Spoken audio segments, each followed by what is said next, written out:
We'll call the meeting to order, and we'll open with the salute to the flag.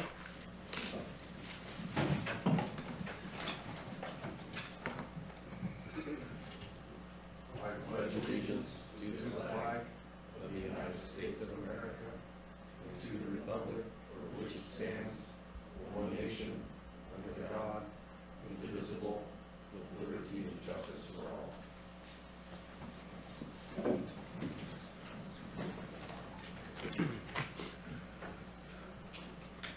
Mr. Giannini, welcome tonight. Take roll, please. Ivor Skavdal. Present. Noah Levy. Present. Peggy O'Neill. Sarah West. Here. Jerome Karazi. Here. Lorna McFarland. Here. Todd Fulton. Present. Thank you. Director Ford, do we have any agenda modifications this evening? We have no actual modifications to the agenda. There is a letter that was submitted late yesterday on the dais. I think was also sent out to you. It is for item number G3. Thank you. At this time, seeing no agenda modifications at this time, we take public comment on non-agenda items. So if anybody in the room or on the phone would like to address the commission on any matters that are not on this evening's agenda and that are under our jurisdiction, now's the time to do so. Please approach the podium or indicate by raising your hand online, and I will call on you and you will have 3 minutes to address the commission. So I'll first check to see if there's anybody in the room. And seeing none in the room, but I do see we have some hands up online. So the first one is a caller with the number ending 3053. I think you press *6 to unmute your phone, and you have 3 minutes.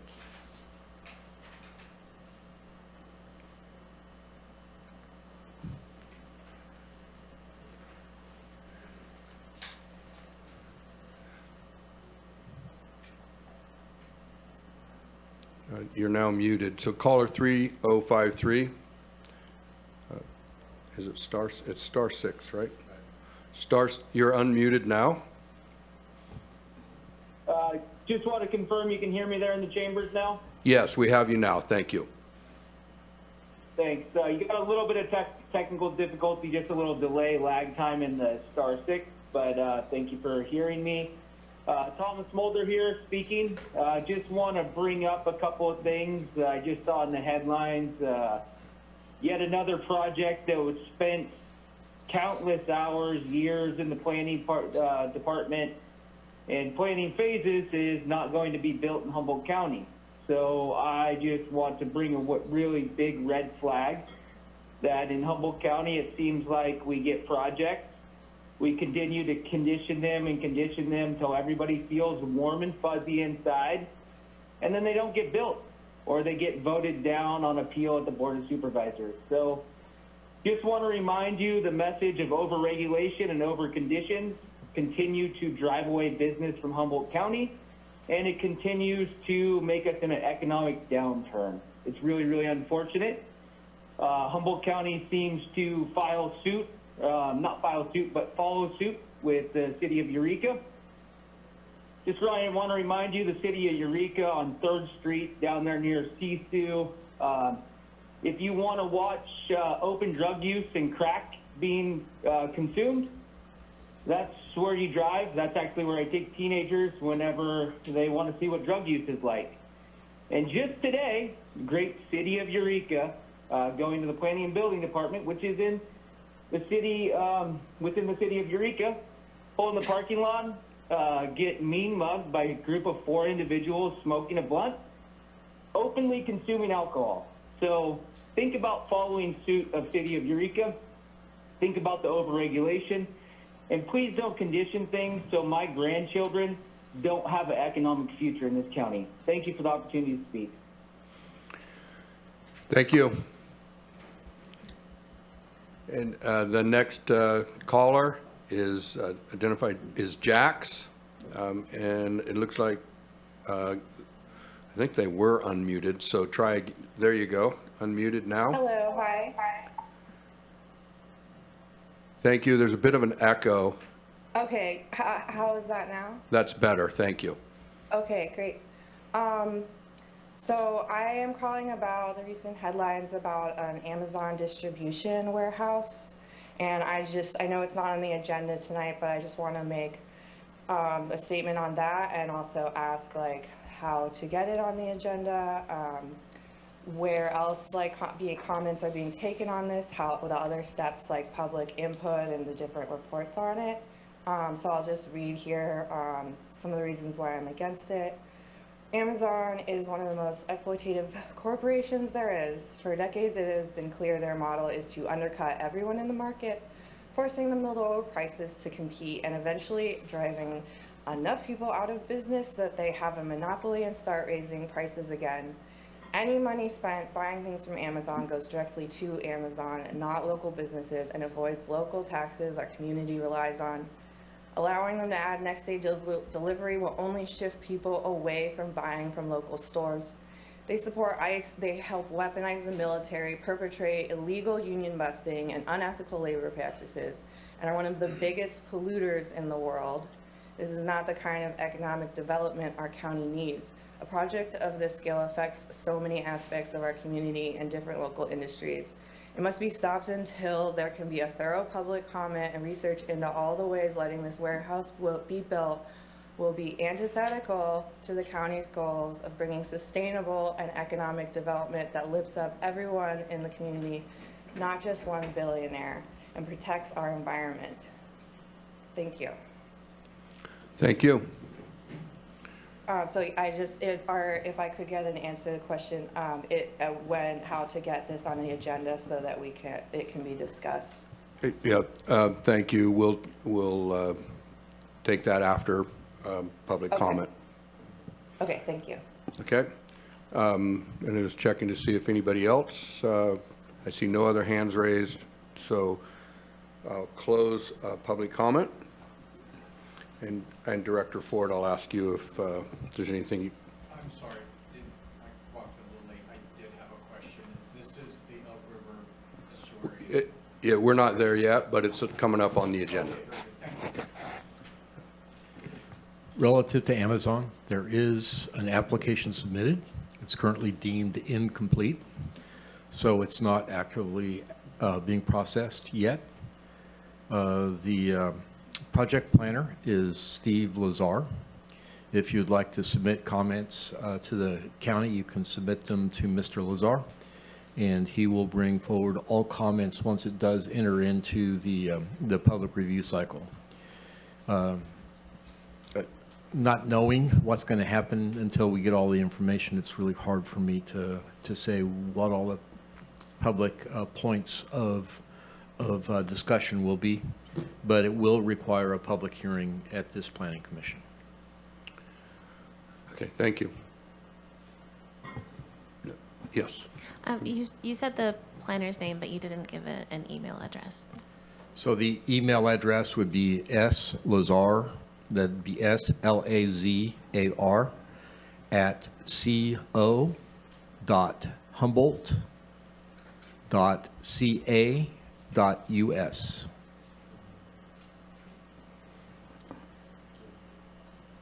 Thank you. So that closes public comment. And at this time, next agenda item is election for the chair and vice chair. And I think typically we've had a practice of rotation. I think that's kind of up to the commission, but we do have a practice for rotation. So I'd entertain a motion if somebody has one for, and we could take them together or separately, however a motion maker would prefer. I'll go ahead and make a motion first for chair. I nominate Commissioner West to serve as the next chair, if she's willing. I'll second. I'd be happy to serve if you'll have me, but I also want to acknowledge that if somebody is really excited about the prospect of being chair, like I would love to hear them out and give them that opportunity also. Thank you. So we have a motion and a second. Do we have any discussion or comments on the motion? I think Commissioner Scavdall, you've done fantastic. I do like the tradition of rotation, so I would that would be in favor of Commissioner West as well. Okay.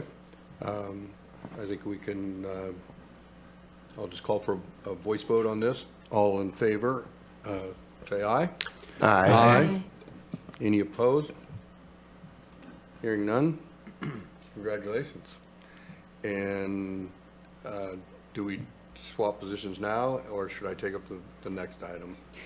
I would encourage you to take up the next item, and then you can swap positions. Okay. So for vice chair, also we need a nomination or a motion for vice chair. And again, I don't keep track of order in these things, but I think Commissioner Curriasi is next in line.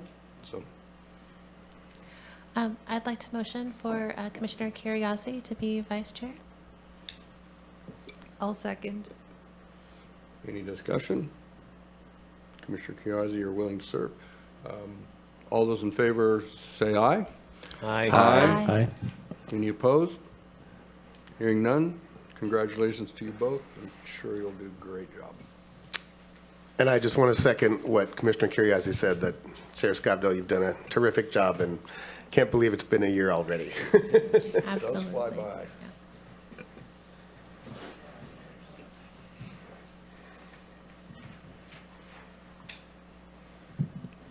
Hopefully you won't have to yell at anybody. If you will give me pointers if I miss.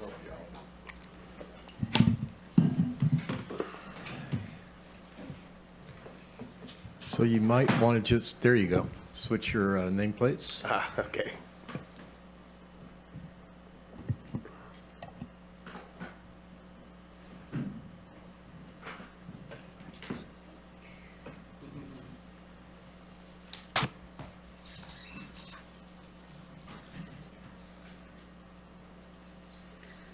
All right, and with that, we will take up the next item, F, the consent agenda. Typically, all the items listed under the consent agenda are taken as one item unless a commissioner or a member of the public wishes to pull the item. So I will first pull the commission to see if anybody wants to pull the item. I will go through each item on the list. And then I will pull the audience, and if you are in the audience and you'd like to have an item pulled, please raise your hand. If you're online and you would like to have an item pulled, you can go ahead and raise your hand on Zoom. Or can you raise your hand on the phone, or do you need to star 6 to no, you need to star 9 to raise your hand on the phone. Okay, and with that, I'm going to start going through the items on the agenda, or the consent agenda. So item 1, review and approval of the December 18th, 2025 action summary. Anybody on the commission wish to pull this item? Seeing none. Anyone in the audience here tonight? And anybody online? Okay, seeing none, item 1 stays. Item 2, review and approval of the January 15th, 2026 action summary. Anyone on the commission wish to pull this item? Okay, anybody in the audience? Or online? Okay, seeing none, item 2 stays. And there are only 2 items on the consent agenda tonight, so I'll go ahead and make a motion to approve the consent agenda as published on the agenda.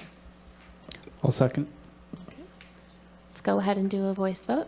All those in favor, please say aye. Aye. Aye. Aye. Okay, moving right along to public hearings. G1, the Elk River Estuary Planning Area 1 Restoration Project.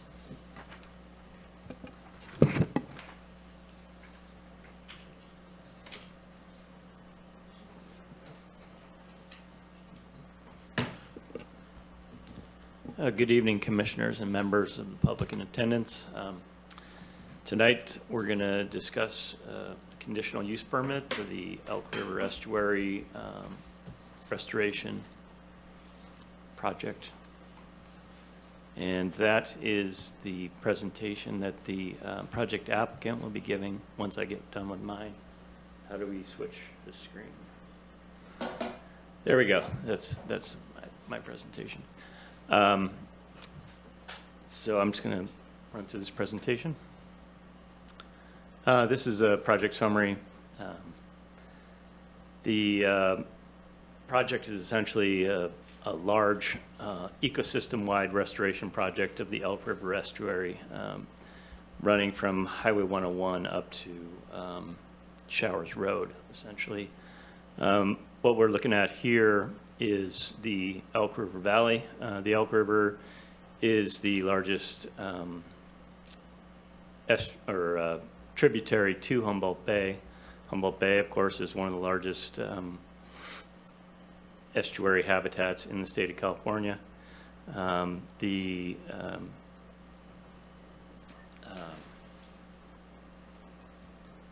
Essentially, the history of the area is going back thousands of years. The area was inhabited by the Wiyot tribe. There was a large village located at the mouth of the Elk River, which is known to the Wiyot tribe as Hicksori, which they also named the river. But in 1849, Josiah Gregg and his expedition arrived in the area, had a dinner of elk, and named the river the Elk River.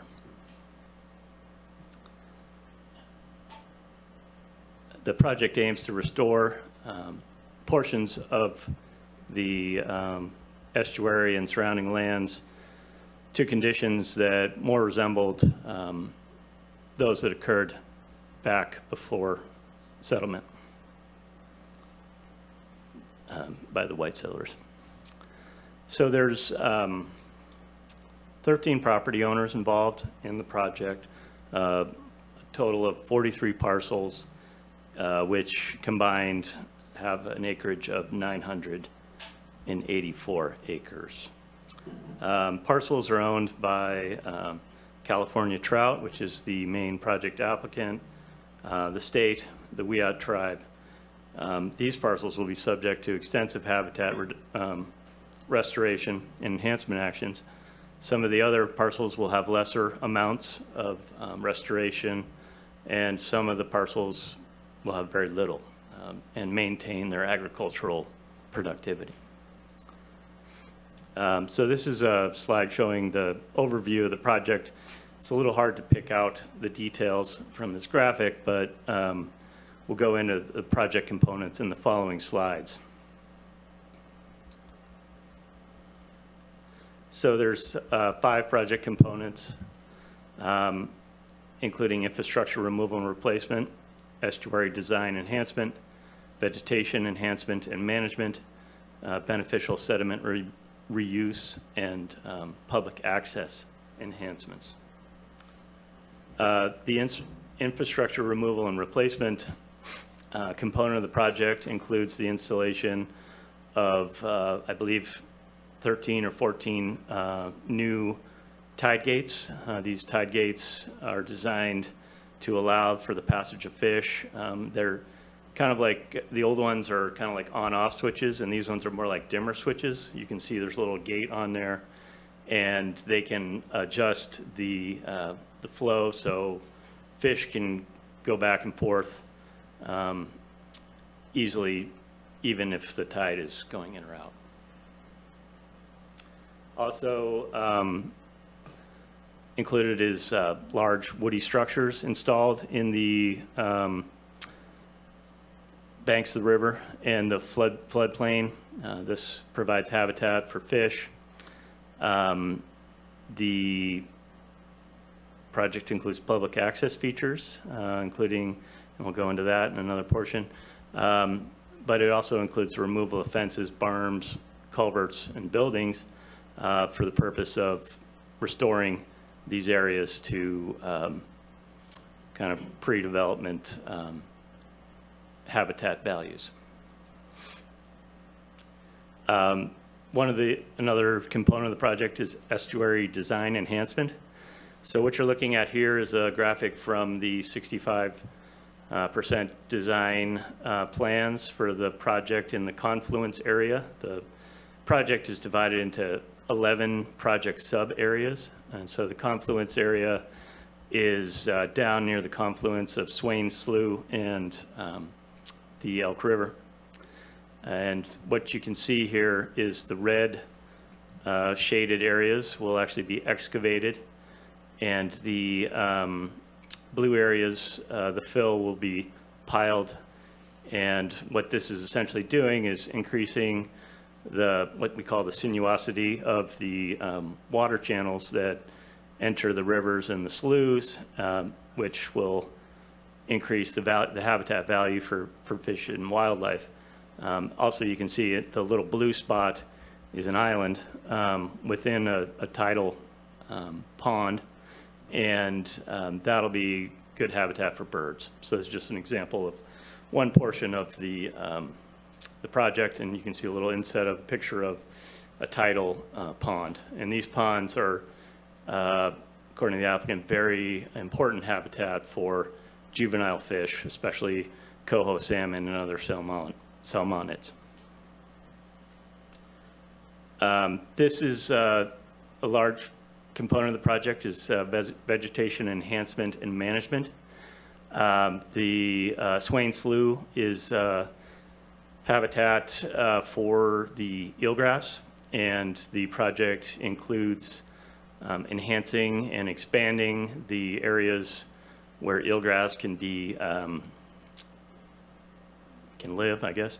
And eelgrass is an important cornerstone species for kind of nursery of larval fish, crabs, mollusks, and things like that. So that's happening. And also on the left, we see some pictures of existing conditions of drainage ditches. So when they came in to do the dairy farming in the area, they dug straight drainage ditches to get the water off the land so the cows could graze.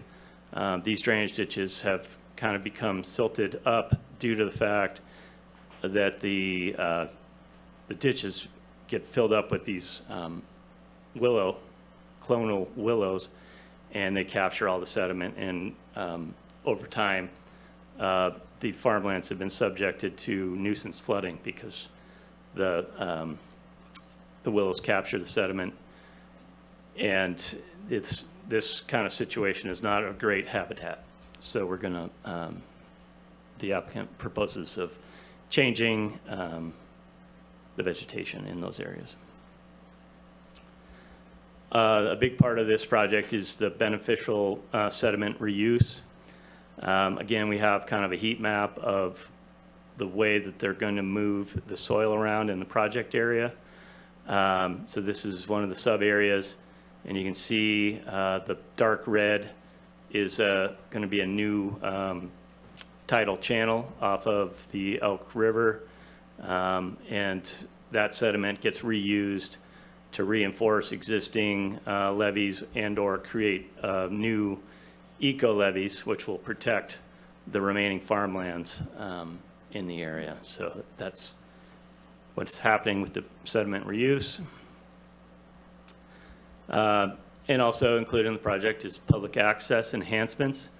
On the right-hand side of the screen, you can see the plan there. There's two non-motorized boat ramps planned, parking areas, I believe there's two, and several trails that'll be open seasonally, and some will be open year-round, with the yellow dots signifying kind of wildlife viewing areas for the public.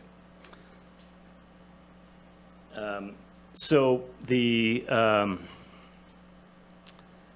with every conditional use permit, we need to review the project for compliance with the California Environmental Quality Act. In this case is kind of an unusual CEQA situation, the county is acting as the responsible agency, and the State Water Resource Control Board is the lead agency. The State Water Resource Control Board published a programmatic EIR for large-scale habitat restoration projects in the state, and they determined that this project fell underneath that programmatic EIR. They completed an evaluation of the project and determined that with mitigation, the project would not have substantial impacts on the environment and was therefore compliant with CEQA. Let's see. As the responsible agency, we've reviewed that determination and found it to be valid and are recommending approval of the project on the basis of CEQA. In that review, we identified some issues that needed to be evaluated to some degree, as did the applicant, and one of which is the historic and tribal cultural resources of the area. Obviously, a long history of human habitation by the tribal people. The tribes were consulted, the Wiyot tribes were consulted and have been consulted from the beginning of the project. The applicant will discuss more about the timeline in terms of how long this planning process has been underway. But the tribe is an applicant on the permit and has a parcel within the project area. So they're going to be participating in the project throughout the execution of the project. The tribe cultural resource investigation was performed. Essentially, the area does have a long history of dairy farming. So when settlers came in, they identified it was full of elk, and they identified the area as a very valuable grazing area. And at one time, there was 30 or 40 dairy farms in the valley, and the cultural resource investigation determined that that was a historically significant resource. So there's established a district to memorialize that dairy use, because that was a big part of the settlement of Humboldt County. And the project does include the demolition and removal of certain barn and farm structures. The project's conditioned to record those structures as part of the history of the area and have that archived for historical purposes. General plan policies. So part of our task is to determine if the project is consistent with general plan policies. The project is in the coastal zone. The bright purple line demarcates the coastal zone, and that is subject to the Humboldt Bay Area Plan. Outside of that is the Eureka Community Plan, and then overlaying all of the area is the Humboldt County General Plan. One issue that we need to discuss is the policies in the general plan for the prevention of the conversion of agricultural lands.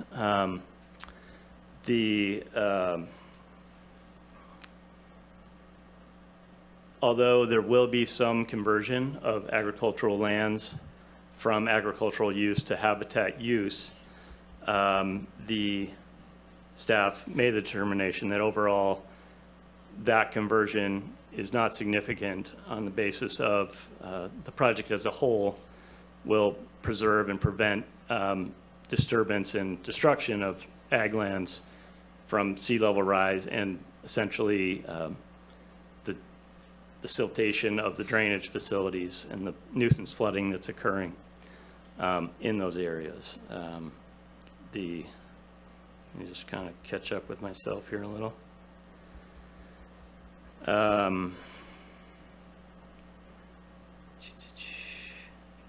So we made the determination that there's really no impact to the no net loss policy. because the project will secure the quality of the agricultural lands in and around the project area. Zoning, the bulk of the project area is agricultural exclusive or agricultural general. This is, in those zoning districts, habitat restoration is a conditionally permitted use, which is why we're here reviewing a conditional use permit for this project. So although this restoration is not a agricultural use, it is not inconsistent with the zoning. The activities proposed are mostly within wetlands, streamside management areas, and habitat protection combining zones. And these areas allow for the activities included in the project with a conditional use permit. So getting to our recommendation, staff recommends that we adopt the resolution, attachment 1, which does the following.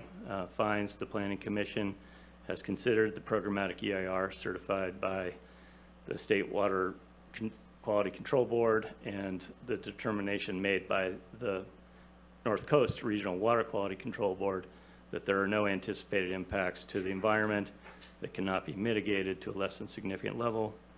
Finds that the proposed project complies with the general plan and zoning ordinance and approves the conditional use permit as recommended by staff, subject to the conditions of approval in attachment 1A. So I think that'll conclude my presentation. I have some additional slides and information on the historic preservation items if we want to talk about that, but we can also, I'm just going to kick it to the commission and see if there's questions. Thank you. So we'll start with commissioner questions and any ex parte communications. I forgot to ask for that at the top. And then we'll go to opening up the public hearing and hear from the applicant as well as any members of the public who wish to speak, both in person and online. And then we will close the public hearing and bring it back to the commission for discussion and a vote. So with that, commissioners, does anybody have any? Oh. Chair, if I could, Yeah. just really the public hearing is open. Oh, great. Thank And you. it's public comment, slight difference, but this whole process is a public hearing. That's helpful. Thank you. Thanks. Okay. Commissioner Bolton. Yes, I have several questions. I believe in reading that thing, you're going to remove upwards of 30 tidal gates. Is that correct? There's at least 15 that are going to get replaced, so not all are going to get removed. Okay. There are some tide gates that are getting removed, but the bulk of the tide gates are being replaced. Okay. The second question is, who's going to be responsible in perpetuity for maintaining these tidal gates? Well, the property owners would be responsible for that. Okay. Go ahead if somebody else has a question. I got to read my notes here. Commissioner McFarland. I had a question about the eco levies. So just clarifying for the public record that these are levies that are not certified by the Army Corps of Engineers, right? Just. I believe that is true. Yeah, I think they're just. I think Darren can speak a little more about the eco levies, but essentially they are they're eco because they're reusing sediment from other parts of the project. They're not fill brought in from elsewhere. So it's basically shifting sediment from one area to another to protect farmlands, and also allow for the tidal interchange in the estuary areas. So. Right. I just want to clarify for the record so there's not the impression of prolonged flood protection. And then the last question for that is, who's maintaining those in perpetuity? Or is that also on the landowners or is that on Caltrout? Well, Caltrout is a landowner in the project area. Yeah. So they own 2 parcels in the project area at least, and they may own more by the time this is all done. But it would typically be the property owners would maintain those levees because the purpose is to secure the farmlands from tidal flooding. That brings on another question that I had, she'd mentioned. With the, was there a study done on, I guess it would be upstream flooding? Because you're putting in a levee made of silt, which is not going to be very conducive to preventing water from backflowing. It's made of silt. So what studies have been done to assure that surrounding properties aren't getting flooded due to this type of restoration? Well, there has been a great deal of engineering performed for the project. There's the 65% engineering plans, which I believe have been developed to carry floodwater and tidewater more efficiently than the current situation. The current situation is historic dikes and culverts that have been silted in a large part due to historic logging further up the watershed. And that sediment has clogged those and reduced the capacity of those culverts to move the water off the landscape. And so, you know, to answer your question, I'm not a geotechnical engineer, and I did my best to understand all the entirety of the project. It is a large project. We do have the engineer, the applicant's agent here tonight. Perhaps they can speak to the technical aspects of the design. But certainly the preservation of the remaining ag lands has been considered, and the existing situation in this area includes seasonal flooding and flooding based on you know, tidal interchange and things like that. So it's not to say that this is going to fix everything for everybody, Sure. But it will certainly improve conditions in some direction for most, is my belief. Okay, with that much soils and sediments being moved around and new channels being created, what kind of studies have been done to assure that our bay aquaculture is being protected? Because there's no mitigating factors to the bay once it's been contaminated. The project is conditioned to, you know, operate only in dry season. So flooding will not be a factor from May 15th to October 15th, which will be the operating time period. Now, essentially what you're saying is if they're moving soil around, what is the guarantee that no soil will enter the bay? No, because we don't know what's under that ground as you disrupt it and move it. I mean, back in the day, Falk used to splash dam that, and timber used to come out and all sorts of sediment and what have you.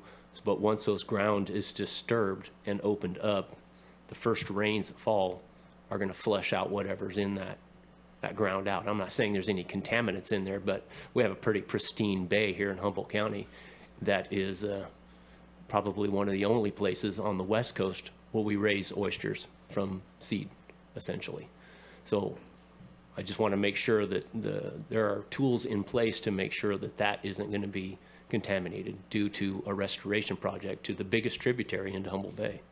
Sure. And I think the lead agency is the Regional Water Quality Control Board, and their purview is monitoring water bodies and water courses for quality of the water. And they have included in the project mitigation and monitoring protocols to ensure exactly what you're talking about. Now, I think sedimentation of the bay is a natural process that has occurred for eons. So I don't think stopping all sedimentation is the goal of this project, but I agree that, you know, the protection of the aquatic resource of the bay is crucial to our ecosystem and our aquaculture. And I believe that the mitigation measures are in place to protect that going forward. And indeed, project components, including fencing the tributaries off from livestock, will have beneficial impacts to water quality. In other words, you won't have the cows in the creeks or the cows in the sloughs stirring up sediment, and obviously fecal chloroform comes out of cows. And so, you know, like the Little River up in Trinidad area, that one's polluted from, or has been in the past, polluted from cows. This project includes fencing and exclusion of livestock from those tributaries and sloughs. So I think overall, the project has been well designed to protect water quality. Thank you. Commissioner Scavdall? Thank you, through the chair. A couple questions, if I may. First one, and maybe this goes without saying, but I just want to hear it. All the property owners, I'd like to hear if all the property owners are supportive of the work on their property to the extent we're doing different work on these private parcels. Yes, all the property owners that will have work done on their properties submitted applications to our department, signed applications that they are essentially co-applicants to this conditional use permit. Okay, thank you. And then, seems like there's, at least part of this project is similar to the project that was conducted on the west side of 101 recently. Is that true? Yeah, that is Some of true. it, I mean, though, it's kind of a upstream continuation of that work. That work was conducted, I think, on the Eureka side of the border. And that was a estuary restoration project. This one pretty much starts Highway 101 inland. But But we have the results. I mean, that project was constructed and seems to be successful and successfully. performing well. And that one is even closer to the tidal interaction area. I mean, there will be tidal interaction with this project, but that one's closer to the bay. Thank you. And then I would also like to hear maybe from the applicant a little bit more about these eco levies. That was kind of a new term for me as well. But I think I understood them to be helping to manage the tidal flows, but not flood flows. So in fact, they could be designed to allow water to go over the top during a flooding situation, but on a non-flooding situation would help control tidal flows into the sloughs and estuaries. We're trying to manage that. So that's my understanding, but maybe we could learn a little bit more about those. Sounds good. Commissioner Curriasi? Thank you. Thank you. I have a question regarding just the terms of the conditional use permit. I was a little bit unclear on, does the conditional use permit include the allowing the conversion of existing ag exclusive zones, or are we saying that at net as a whole, we're actually preserving or gaining ag exclusive zones? Can you clarify that? Well, the zone will not change. The zone stays the same. The use in the zone will change from, well, you know, in fact, the applicant did submit an agricultural conversion analysis, and that was in the attachments. Let me get which one. But the, I think that was,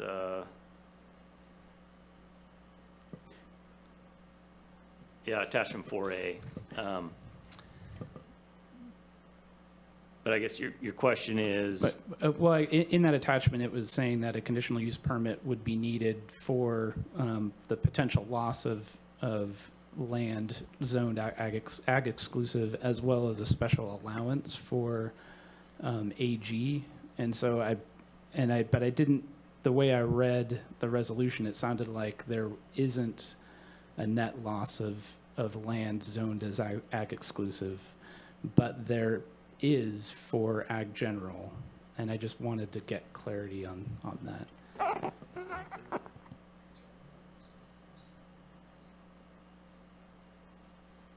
What's that?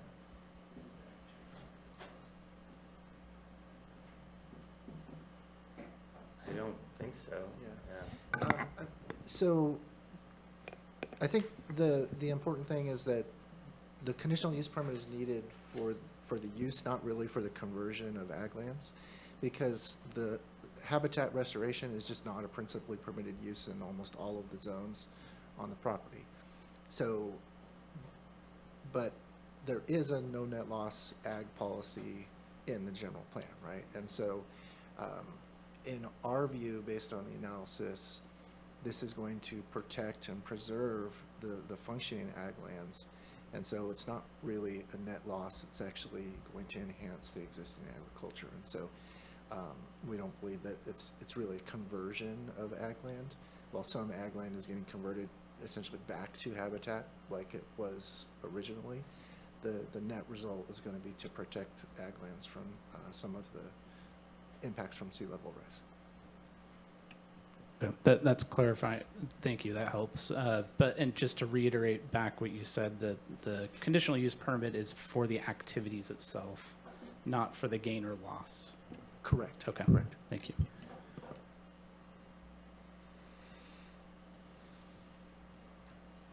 Okay, seeing no other questions, we're going to go ahead and move to public comment, starting with the applicant or their representative. Typically, we offer the applicant or their rep 10 minutes to go ahead and address the commission and answer commission questions. And then at the end of public comment, if you wish to come up and address anything that was commented on, we'll invite you back up to the podium then. Thank you. Is this on? Sounds like it's on. Great. So I have a slideshow presentation that I brought with me this evening. Just want to start by thanking you for inviting me here to hear my presentation. I also want to start by just commending the planning department staff for doing tremendous work with us.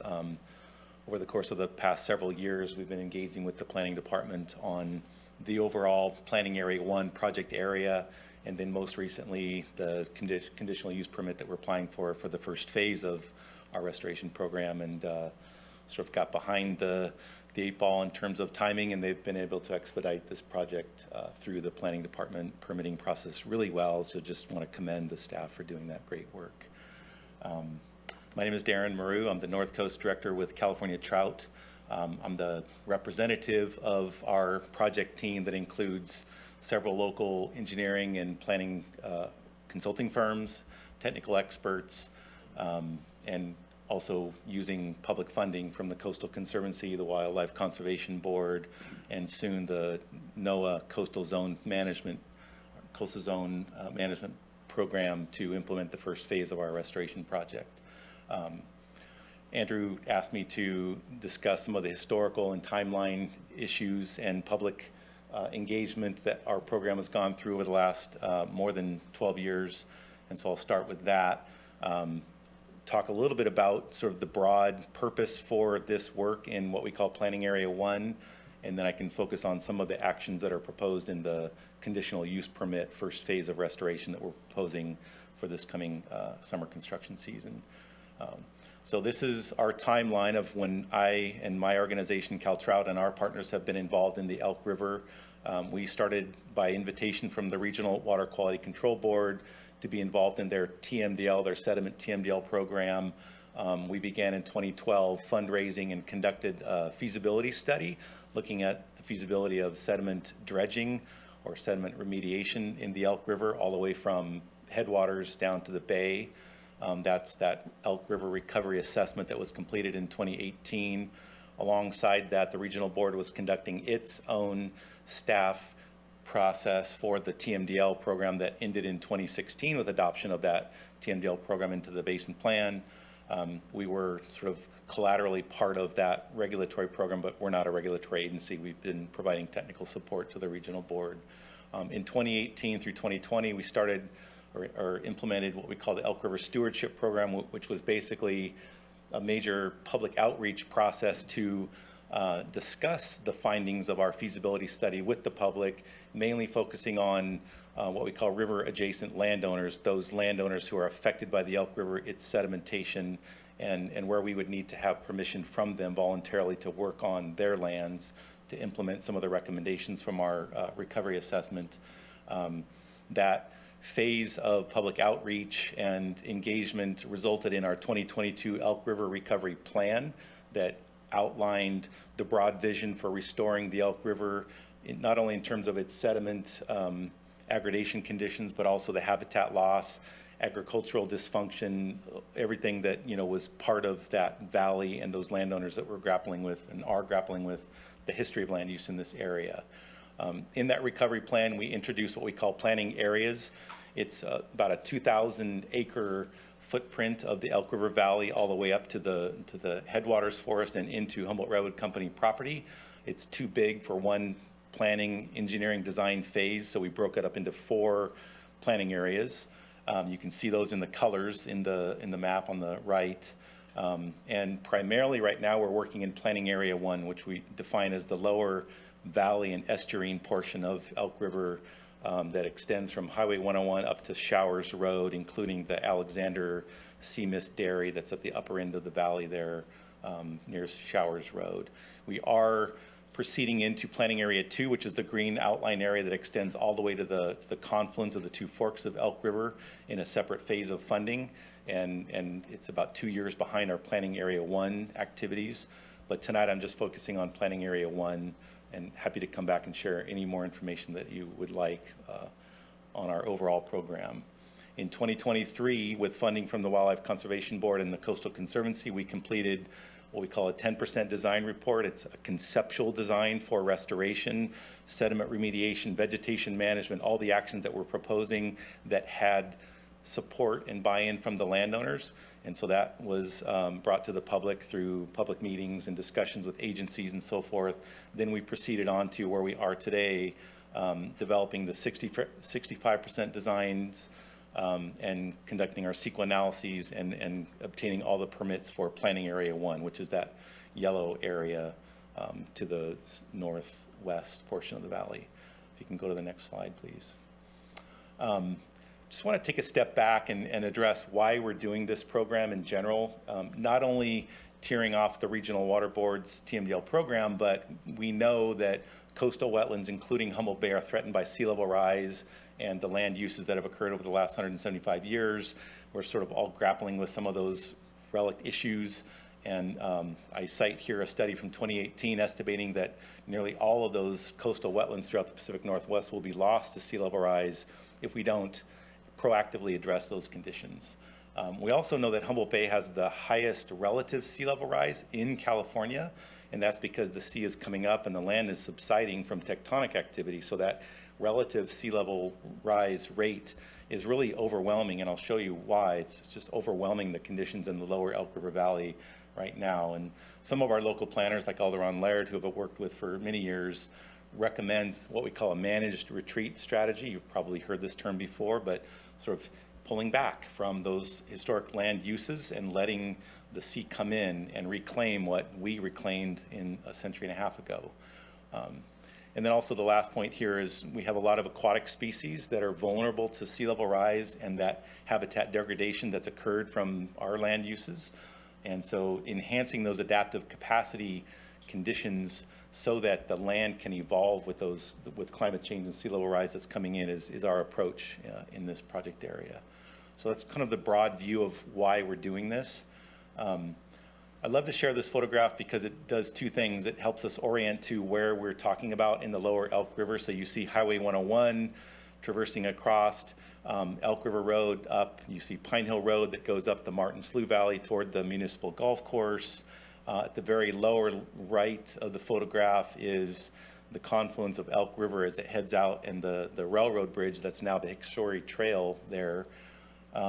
And you see the sort of apex of land use in 1948 when it was all agriculture. And it was just every stitch of land used for grazing out there. And that was really productive and important for Humboldt County, but has over time proven unsustainable. If you go to the next slide and you see the condition in 2025 from this Google image, you see the brown coloration of these green pastures that represents tidal inundation and seawater intrusion taking back this land, and it's unstoppable. We've seen this for over a decade. It's advancing pretty rapidly because of that relative sea level rise that's happening. This photograph also shows a really great contrast on the left-hand side, the west side of 101, on that City of Eureka's project site that was built in 2023. You see the slough channel that was constructed there, and that property is now on a trajectory toward recovery because the saltwater is coming in as a natural function.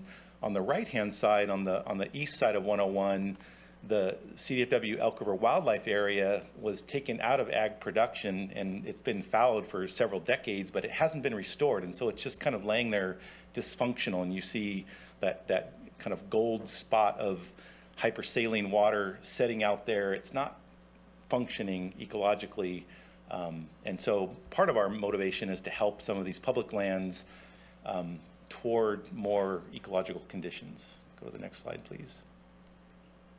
Yeah, and so sort of 10 years of study, we've come to the conclusion that these lands aren't functioning very well for any of these benefits. We have flooding and sea level rise impairing agricultural productivity or wholesale taking them out of production and threatening those land values. So imagine if you're a landowner with those ranching or dairy lands, if you want to sell this land that's perpetually flooded every winter, the land values are going down and they're not going to be able to take that value back out of that land. So we're helping them in that regard, and I'll talk about that land acquisition part in a second. The community infrastructure hasn't been maintained over time, so all those culverts and tide gates and ditches and bridges that were in there that were placed over a century ago haven't been maintained, and so we want to come in and help with that drainage infrastructure, which will result in improving and protecting the agricultural lands that are still viable. And so that community infrastructure is at risk, and we hope to help it along and help the other agencies prepare for improvements as well. And then that relic drainage infrastructure is really impairing the recovery of habitat in this area, and so we're trying to give it a head start and bring it along so it can recover and maintain the viable habitat as sea level rise comes in, climate change, and so forth. It can evolve with those conditions. This is a video. I don't think we need to play it, but it's a video of the property at the very western end of the valley. I took this photograph during the king tides in January, and on the right-hand side of that photo, those two posts that are sticking up out of the water is the tide gate, and the tide gate is being inundated, overtopped, and that water is flowing over the protective dikes onto the ranching lands that are still potentially viable, but it's only a matter of time before too much of that salt water comes into the lands, reclaims it, reduces that productivity. And so they have a timeline, and it's almost up. And so, I'll talk about that particular parcel as well in that land acquisition discussion. But this is just an example of what's been going on and will continue to go on into the future. Next slide, please. Yeah, there you go. You see, it was tremendous and shocking to see how much water was coming over the dike onto the ag lands. So just to boil down in a nutshell, what we've been studying for the last 4 or 5 years and trying to develop plans to respond to, these are our key strategies. A managed retreat strategy and property acquisitions where those landowners are willing. It's all voluntary, but we have had several landowners come forth and be willing now. In order to mitigate the loss of some of the ag land values, we were able in the past acquisition to give some land back to the Wiyot tribe, and I can talk about that. And then again, trying to protect those remaining viable agricultural lands. We want to implement an adaptation strategy where we can start to protect some of those community infrastructures like the roads and the water lines, utilities, public lands, and so forth. And then improve that natural drainage pattern so some of those ag lands can persist further on into the future. And then, of course, my motivation and my organization's motivation is to increase the ecological resilience of these lands so they can support salmon and steelhead, tidewater goby, all the different fish and aquatic species that are out there, and maintain those conditions into the future. Next slide, please. Yeah, so this land acquisition and land back part of our program arose out of that stewardship process we went through, where we had pretty extensive discussions with the private landowners. And so the colors in this map are the different land ownerships.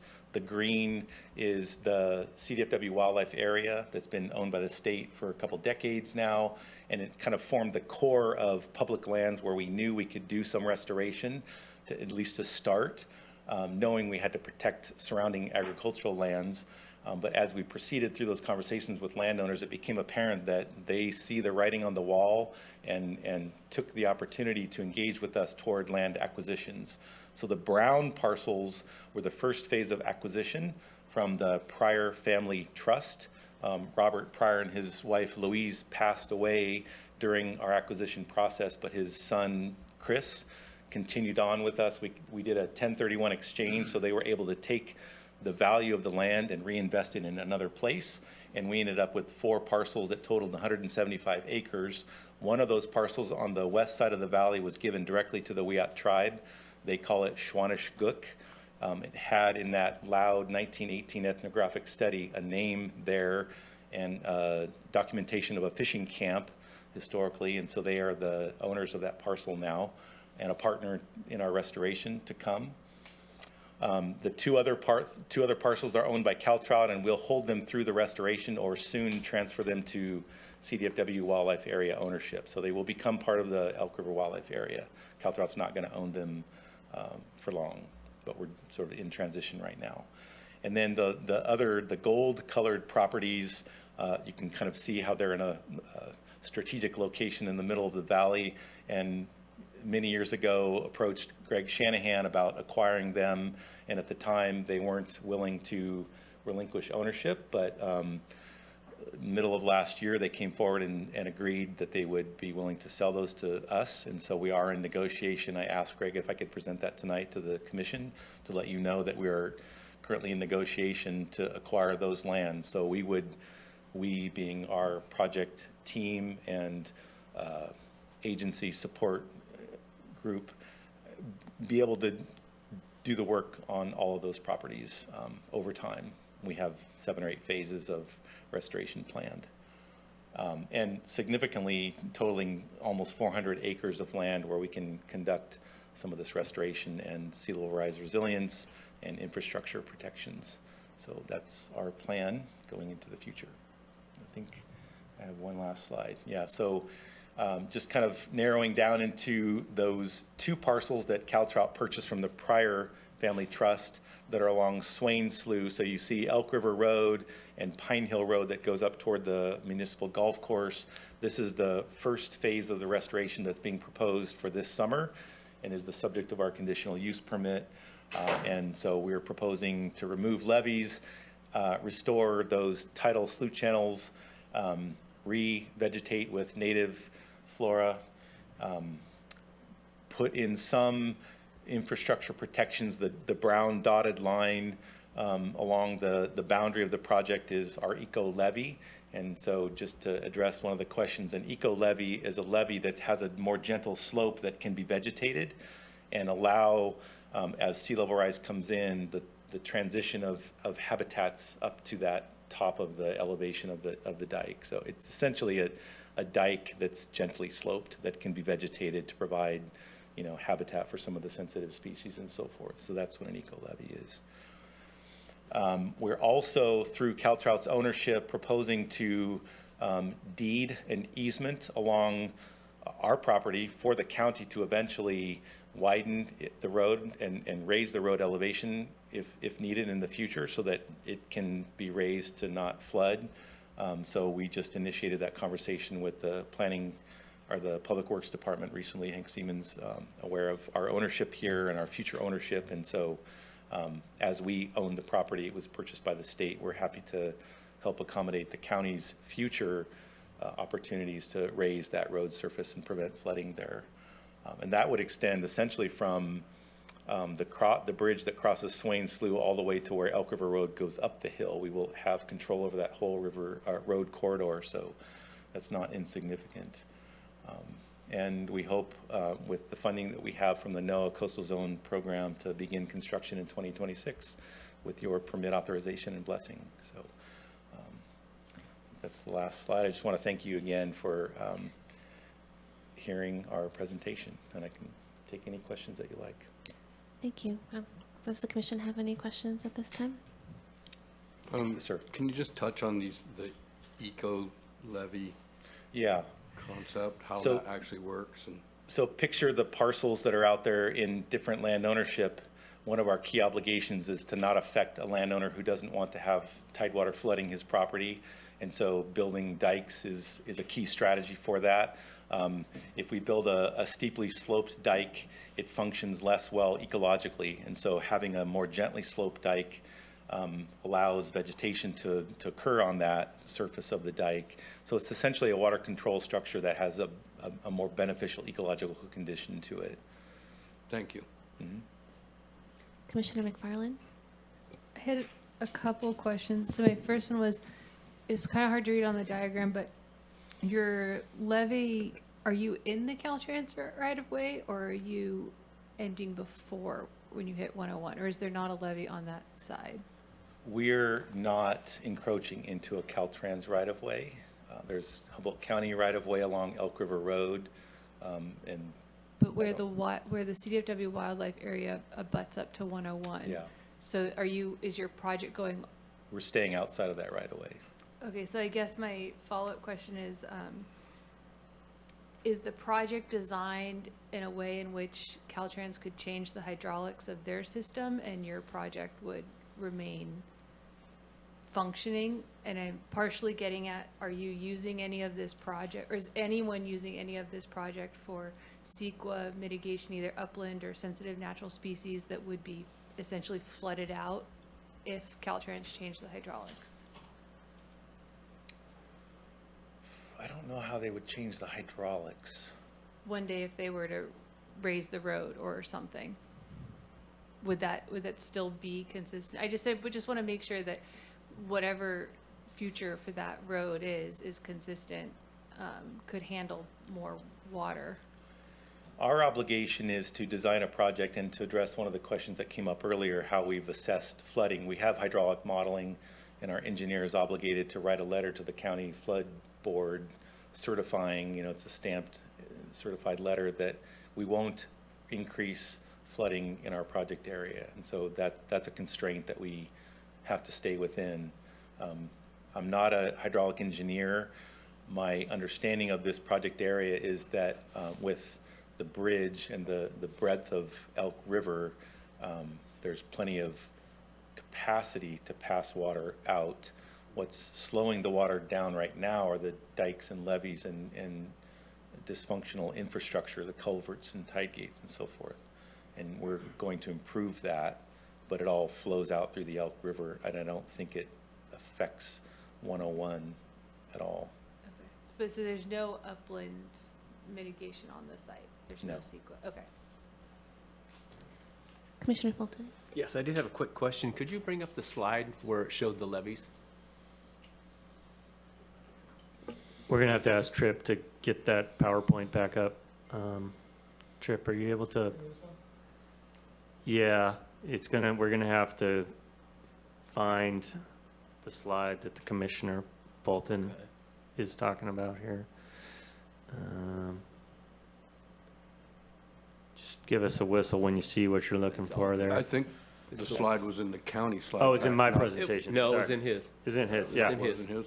It was towards the end. It's where it showed the brown lines of a. This one? That one No? does show the levees. Next one, keep going. Right there. Yeah.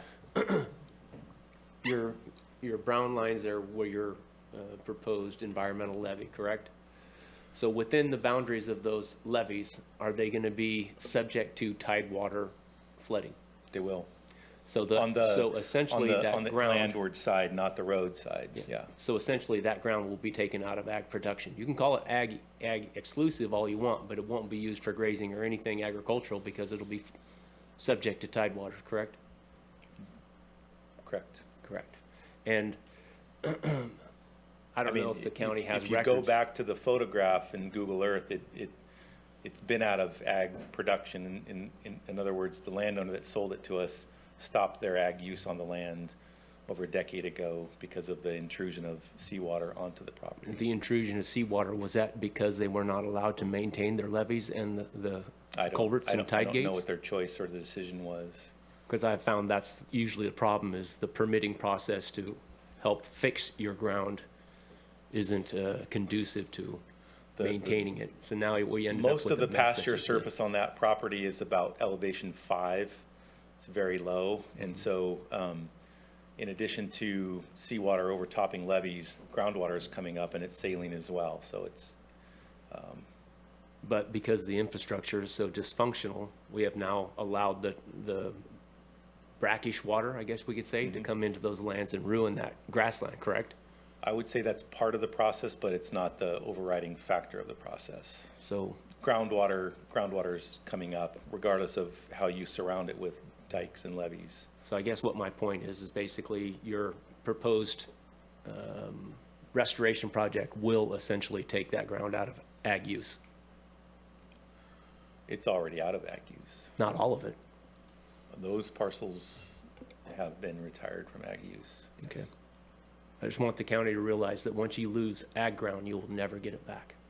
Agriculture is a huge commodity in this county still. So once it's gone, it'll never come back.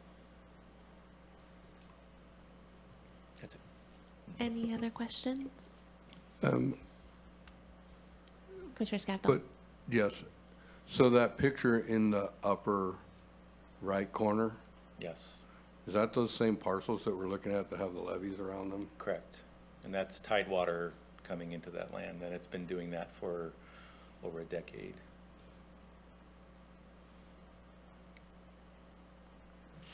It's not an insignificant issue. I recognize that. So, and is that the area where there are the, we'll call them floodgates or tide gates, but they're being overtopped, that you showed in the video we didn't see, but were you? No, so if you see on the other side of the road, the greener pastures Yeah. at the western end where there's like kind of a white speck, that's a Okay. barn that's out there. That tide gate drains that. It's the Pedrati Ranch that Greg Shanahan owns. That's where that tide gate is. So that green, we call it the pizza pie parcel because it's shaped like a pizza slice.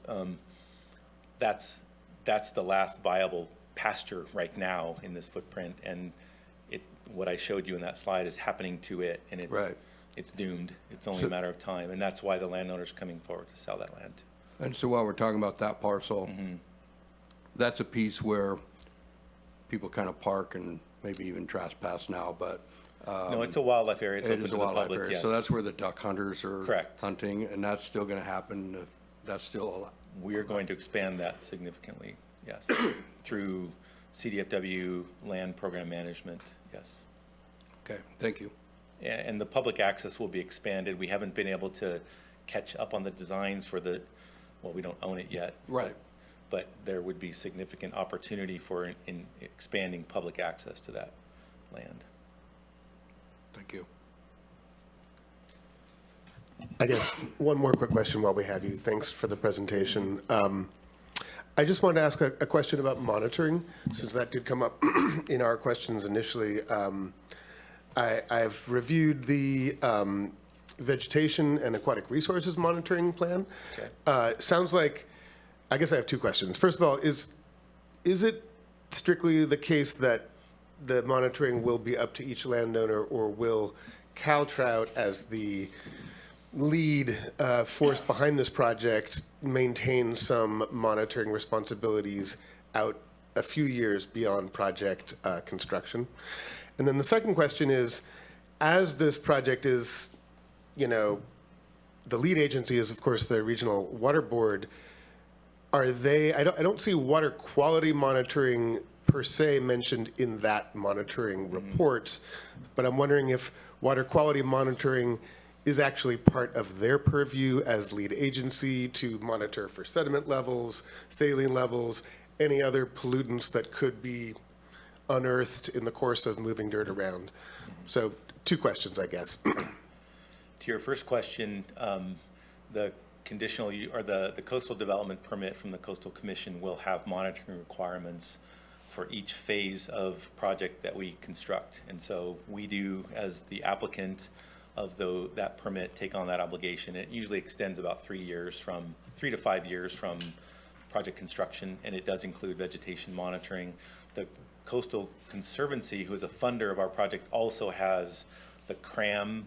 It's a bioassessment for coastal or for wetlands, so we'll be doing CRAM. We're required to do it before and after each wetland restoration project phase. And where we can, we like to do monitoring. It's hard to find funding to do monitoring. We will be focusing on fisheries monitoring. We're already conducting monthly seining and minnow trap surveys to identify coho salmon and steelhead use, tidewater goby and so forth. So we're already doing that in the lower Elk River, and hopefully will continue. We tend to put a piece of the implementation grant fund toward monitoring. The grants last 3 to 5 years, so we can do some of that monitoring post-restoration, and then that involves reporting and so forth to the different agencies. So yeah, we will be doing that kind of monitoring. For sure. And will that include yeah, the water specifically quality water quality monitoring? No, we've done water quality monitoring both in groundwater wells and then in surface water for salinity and water elevation as information to guide our designs, our engineering designs, and we can continue some of that, but we're not obligated to by our permits. And so it kind of depends on the funding that we have available. We do have some funding in our Coastal Conservancy grant right now to continue that water quality monitoring. We've maintained 5 stations with DO, salinity and temperature, and then water elevation throughout that whole Planning Area 1 footprint. I can't say I could promise you we're going to continue to do that. We like to collect data. It's interesting. And No, I do understand that it's hard to fund long-term, but it does sound like you've been gathering a fairly extensive array of monitored variables, basically. Yes. So thanks for... Hundreds of pages of reports of Yeah. baseline data and that sort of thing, yes. Okay, well, thank you. I'm going to turn it over to folks in the public who'd like to address Thank the you very commission, much. but I will Appreciate invite you back up at the end if there are any questions. Okay, with that, members of the public who are in the audience, you'd like to address the commission, please approach the podium. Please come on up. And if anybody else would like to address the commission, please form a line behind the gentleman approaching the podium. Good evening. My name is Roman Salazar. I am one of the residents of the Elk River Valley. First of all, I wanted to thank Darren, Caltrout, and the other participants of Caltrout. They've been extremely helpful, and in the past, notifying residents, reaching out to us, holding meetings over the last few years. So it's been extremely helpful to a lot of the people who live in the valley, so thank you. The first question I have with regard to, and this is a very, very multifaceted, difficult situation, so I'm going to keep it distilled down to what I think, speaking on behalf of the Tanglewood Homeowners Association, which is a number of homes that are over the Berta Bridge, which directly cross about 1/8 of a mile past the Showers location where Phase 1 or Plan 1 will take place. Most of the homeowners' concerns are obviously the flooding and access. Over the years, we've been informed of 2 things. Access over Humboldt Hill, the possible permitting of a development at the top of Humboldt Hill where we watched trucks go and a road go in and then a road get locked with not a whole lot of information as to whether or not Elk River residents would have access or an alternate access other than Elk River Road. Elk River Road, as Darren pointed out, goes from 101 through the entire valley up to the end, and there are many access points where there are hundreds of homes. Ours is one of the first, which is over a wood cover bridge, Berta Bridge. Floods every year. We deal with it, stay home for a couple of days. But in the last year, we've seen engineers out at Elk River Road saying that they're doing surveys. We're not sure if it's Caltrout, the county, California, the state. We don't know. Just out there saying potentially they're looking at the possibility of raising Berta Road off of Elk River Road. We've heard that they're going to raise Elk River Road. We've heard that they're going to open the gate from Humboldt Hill over. Is there any information out there that any of the residents could access on a regular basis to understand what potential access there would be to the hundreds of residents that have to cross both Berta Bridge and Zane Bridge, which traverse the Elk River Valley? So my question is really access. Any plans for access for any of us to know how we're going to get over the Elk River Valley during this restoration?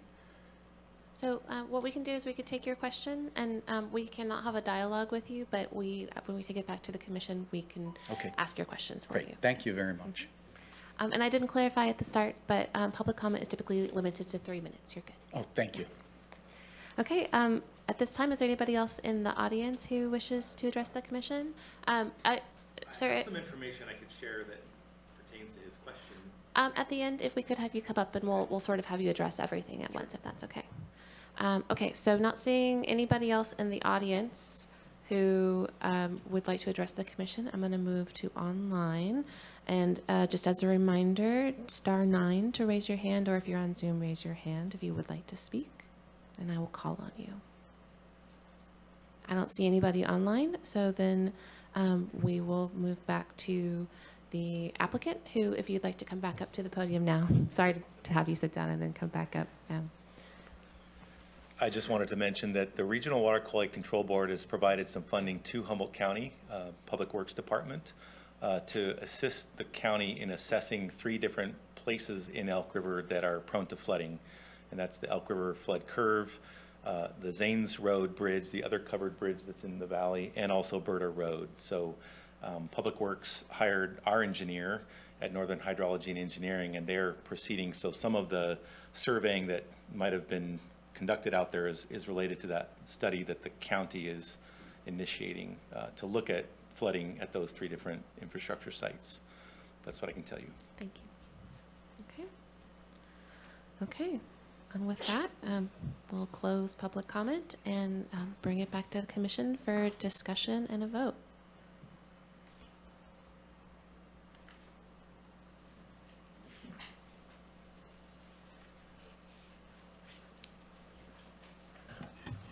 I guess I just want to respond to something that Commissioner Fulton mentioned, that, once ag land is taken out of ag production, it generally doesn't ever go back, and that, of course, has been the trajectory. And we have a no net loss of agricultural lands policy in the general plan explicitly. So, but from all that I have heard tonight, and I've actually been following the issue of tidal incursion and grazing loss and all that in Elk River for a long time, it does feel that this solution represents, I guess I'm not totally clear about the exact acreages involved. I understand in principle that by doing this restoration, by creating these eco-levees, the idea is to reclaim or preserve the most viable parts of the ag lands for those purposes.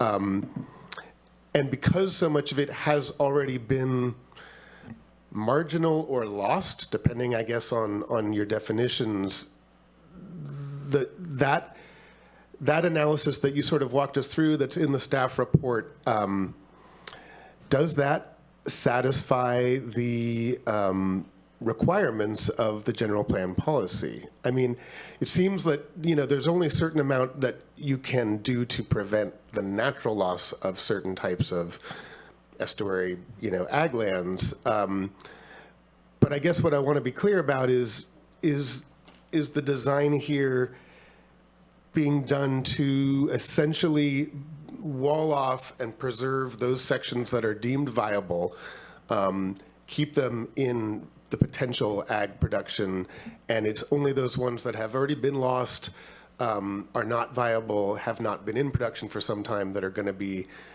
given back to the tidelands, the wetlands? I know that's kind of a rambling question, but there was a line in the staff report that said, the Planning Commission must make certain findings in light of this policy. And I guess I was just wondering if you could elaborate a little bit more on the quantitative nature of those findings, like the acres lost, acres gained, acres preserved. Yeah, it is a very interesting question, because you talk about the loss of agricultural lands, and typically you would think of that loss being to development. But in many ways, this project is the opposite of development. In other words, it's the reversion of development to a natural state. For instance, Orton Creek was culverted, and I'm not sure when, but this is a creek that comes down from, I guess, the Herrick Road area, neighborhood up there. And it was culverted, and has been culverted for a long time, and it's silted, and it backs up, and it's a failing drainage situation, which leads to upstream impacts. The project includes the daylighting of that creek and the restoration of that creek bed for habitat use. Unfortunately, that restoration will result in fencing off up to 11 acres of lands that may have been used for agriculture in the past. So is it a loss, or is it an ecosystem gain? And I think our viewpoint was that we're not saying it'll never be agriculture. If it becomes a path critical item, you could graze cows on that 11 acres right up to the bank of that creek. There's nothing stopping a future civilization from doing that necessarily with this project. It's not like it's getting paved or concreted or built into housing or whatever.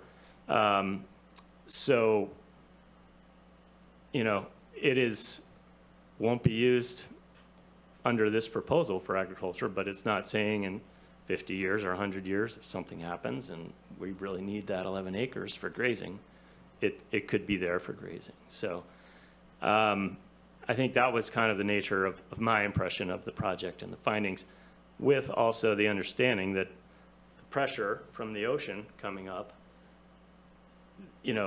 that's a loss in some ways, but it's also a force of nature that can't be stopped. So not, in my opinion, really agricultural conversion, more just nature happening, the way the world works in terms of subsidence and sea level rise. So I don't know if that answers your question, but it is a philosophical judgment. And sometimes your commission is asked to make those judgments. So I don't know if Cliff or Director Ford has any input from there. But. Well, that was helpful, but if there's any additional comments, okay. It sounds like what I'm hearing, though, is in the opinion of staff, we have, and from what we've heard, from what we've read, we have the facts before us to justify making that finding that is required for that particular policy, correct? That is correct. Okay, thank you. Before we get too far down the road, I did want to bring back the public commenter's question to staff and see if you had anything more to add to the question about, I believe it was mostly regarding access and roads. Well, the road in question is not in the project area for this conditional use permit. It is in that general area. We haven't had correspondence with the Department of Public Works in terms of their survey work on identifying alternate access points to that Tanglewood area. So fortunately, I don't have much to add beyond what Darren had said about there are surveyors out there looking at the issue of access to that neighborhood that encounters flooding. Okay, thank you. I'll just make a couple comments, and I'll start with, I like this project from the fact that it's restoring the area, helping with the flood control situation, providing some public access, has the support of the property owners, which is important to me. And, with respect to Berta Road and the whole Elk River system, from my somewhat limited knowledge, but generally flood control projects have to start where this one's starting at phase 1 at the lower end of the watershed. You can't fix the upper end of the watershed and send more water down in the lower watershed until you fix the lower part. So it has to start here. And I think the people that are working on this project, the engineers, have taken into consideration the future work and the other phases that are going to be done ultimately upstream when they're doing this project. I certainly appreciate the other commissioners' concerns. It's frustrating for landowners, particularly landowners that are trying to maintain their own property, to have to not be able to afford or be able to get through the gauntlet of permits that are required to maintain levees and dikes and tide gates. And then ultimately, after losing the battle, have public agencies and nonprofits come along later and take over the land and do projects. So I understand that, and I kind of don't know what to do about that situation here to make it easier for people to get those types of permits. It's kind of a separate issue, but I think in this case, that horse is already out of the barn, and this project is beneficial to a lot of landowners, not only here, but others upriver as the full project gets developed, and that's why I'm supportive, and I just want to make that point. So, thank you. First off, I'd like to thank you all for your presentation. It's not that I'm, excuse me, not in support of this project by any means. I think it's a great thing. I think it will help enhance water flow from the Elk River, but I have lived here all my life. I have seen what productive ag land along the Elk River has gone from being a productive bull pasture, right, which wasn't that long ago, to being swamped, to being now purchased by the state, correct? It's owned by the state, who has done nothing to mitigate the flooding or to repair the damaged infrastructure. And I think I heard a little something that you'd mentioned, that once you get this project gone or done or close to it, you're going to turn it over to CDF&W. My concern is that CDF&W is controlled by a budget that's throughout the state, and if once they don't have any more money to maintain the floodgates and the tidal gates and the culvert repairs, what's going to happen? We're going to be right back to where we started from.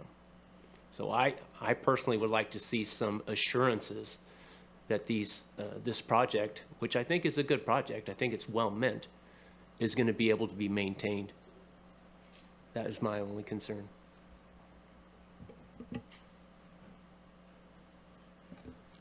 Commissioner McFarland? Well, I agree. Working for the state myself, budgets are frustrating. I think it would be a little hard to maintain, to assure that level of funding now.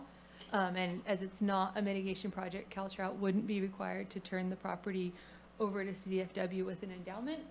So I think we'll just have to hope that the budget gets sorted. But on that note, with one typographical error to the conditions of approval number 4, I just want to make a note there, the sentence isn't complete. So if we can fix condition number 4, then I would be happy to make a motion to approve the permit as presented in the staff report. Yeah, thank you, Commissioner McFarland. That correction's noted. That should read, the permittee shall secure a demolition permit for any structure over 120 square feet in size from the Humboldt County Building Department. So, for demolition. Then with that caveat and correction to number 4, I would make the same motion. Okay, there's a motion on the floor. Is there a second? I would second that, but I don't want to stop Commissioner Curiosity from commenting as well. So let's go to some discussion. Yeah, I think it's fine to discuss after the motion's been made. I also am overall in support of this project, and maybe just to reiterate or repeat what's been said here, my view, I've taken a similar view where we're already seeing loss. I can't speak to the specific reasons on why we're seeing inundation, and if it really is simply that landowners were not able to secure the permits they needed, then that is frustrating, and that would be useful to hear if that is an issue. But assuming that what's presented is true, we've lost those ag lands. We're also gaining upriver, as has been said, by managing freshwater flows. So I am in support as well. I did also want to request a modification to finding 4, the cultural resources section. If staff could add mention that of engagement with tribes. There's no mention of tribes in the cultural resources section, so I'd like to see that codified in the resolution as well, if commission is okay with that. I would put that question to the motioner. Yeah, of course. I thought that was covered in the inadvertent discovery, but if it's not, then absolutely add it. It is, but I think the inadvertent discovery has the boilerplate, if resources are discovered. But in the cultural resources section under finding 4, we just talk about sort of settler resources, and we don't talk about the engagement that's been done with tribes, as I think is significant and should be noted, or I would like to see it noted. Agreed. Is it Commissioner Skavdal? Yeah, I'm now understanding the issue and have a bit of a concern as well regarding the maintenance of the facilities that are being installed. And I think relying on hope is not going to work for me. That if we're approving to put in some structures, including tide gates and levees, to preserve ag lands, essentially is what I'm hearing, then don't we have some obligation to make sure that those structures and levees are maintained to some level, to make sure that that actually happens in the future and that we aren't losing more ag land at some point in the future? So can we add a condition that requires the applicant to develop a long-term maintenance plan as a part of the program to submit to the county? This is a conditional use permit for restoration, and if it's the commission's concern to ensure that long-term maintenance is provided, I would add a new finding that is a concern, and that there needs to be maintenance provisions for the tide gates and other things that may be of concern to the commission, and then add that condition. Okay, and again, I think the applicant may have applied that some of that's going to transition to the actual landowners, but will those landowners have a long-term permit as a part of this project that allows them to actually even do that maintenance? Because that oftentimes is the obstacle, is they can't get back in to do the maintenance that they need to do.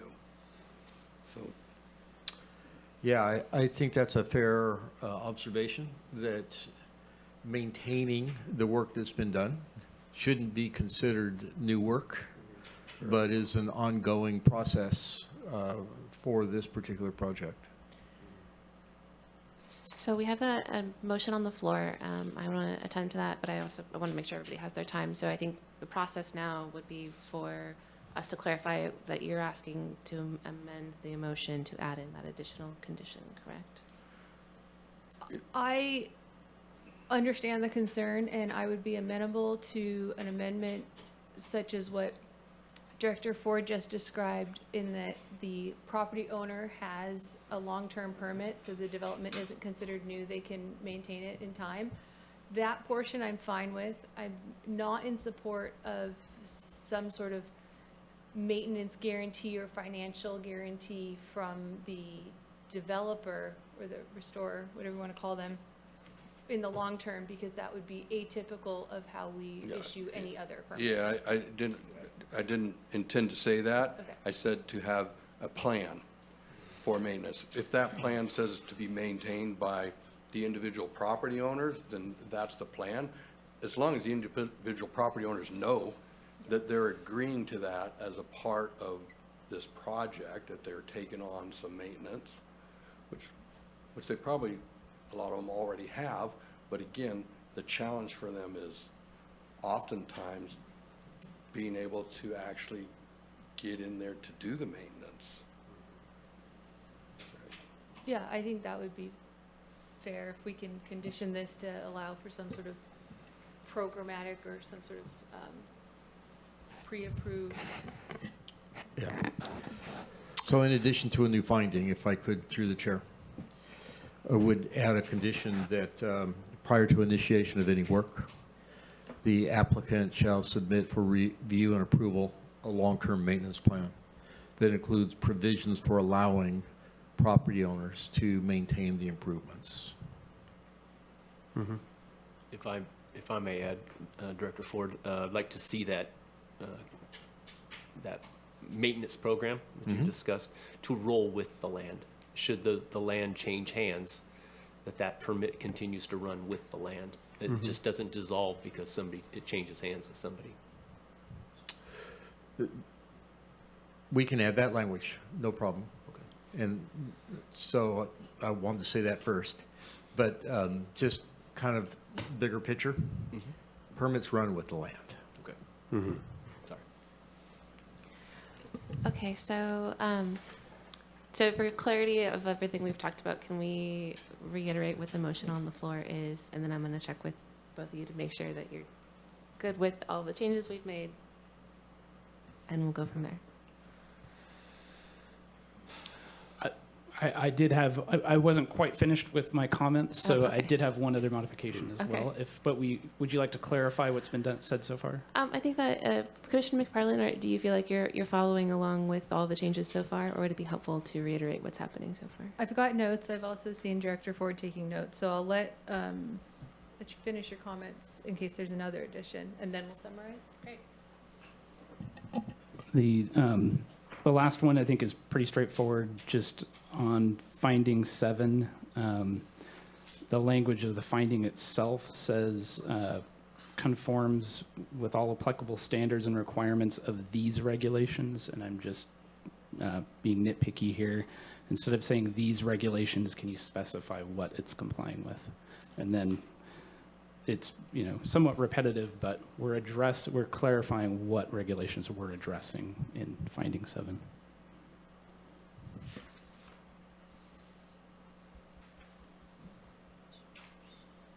Is that an acceptable edit? For staff, we can absolutely clarify that. That makes total sense. Okay, so, and please jump in if I have any of this wrong. So right now, we're looking at approving so this is a motion to approve the Elk River Estuary Planning Restoration Project as opposed with the following 4 edits. One would be the correction of the typo in the conditions of approval number 4 to specify the demolition permit at whatever building height is required. The second would be in the number 4 of the findings, edit that to include tribal engagement. The third would be to add a new finding saying that prior to any work, the applicant must submit a monitoring plan, including provisions for allowing property owners to maintain the development in the future. And the last one would be an edit to finding number 7, changing the term "these regulations" to specify what regulations are being conformed with.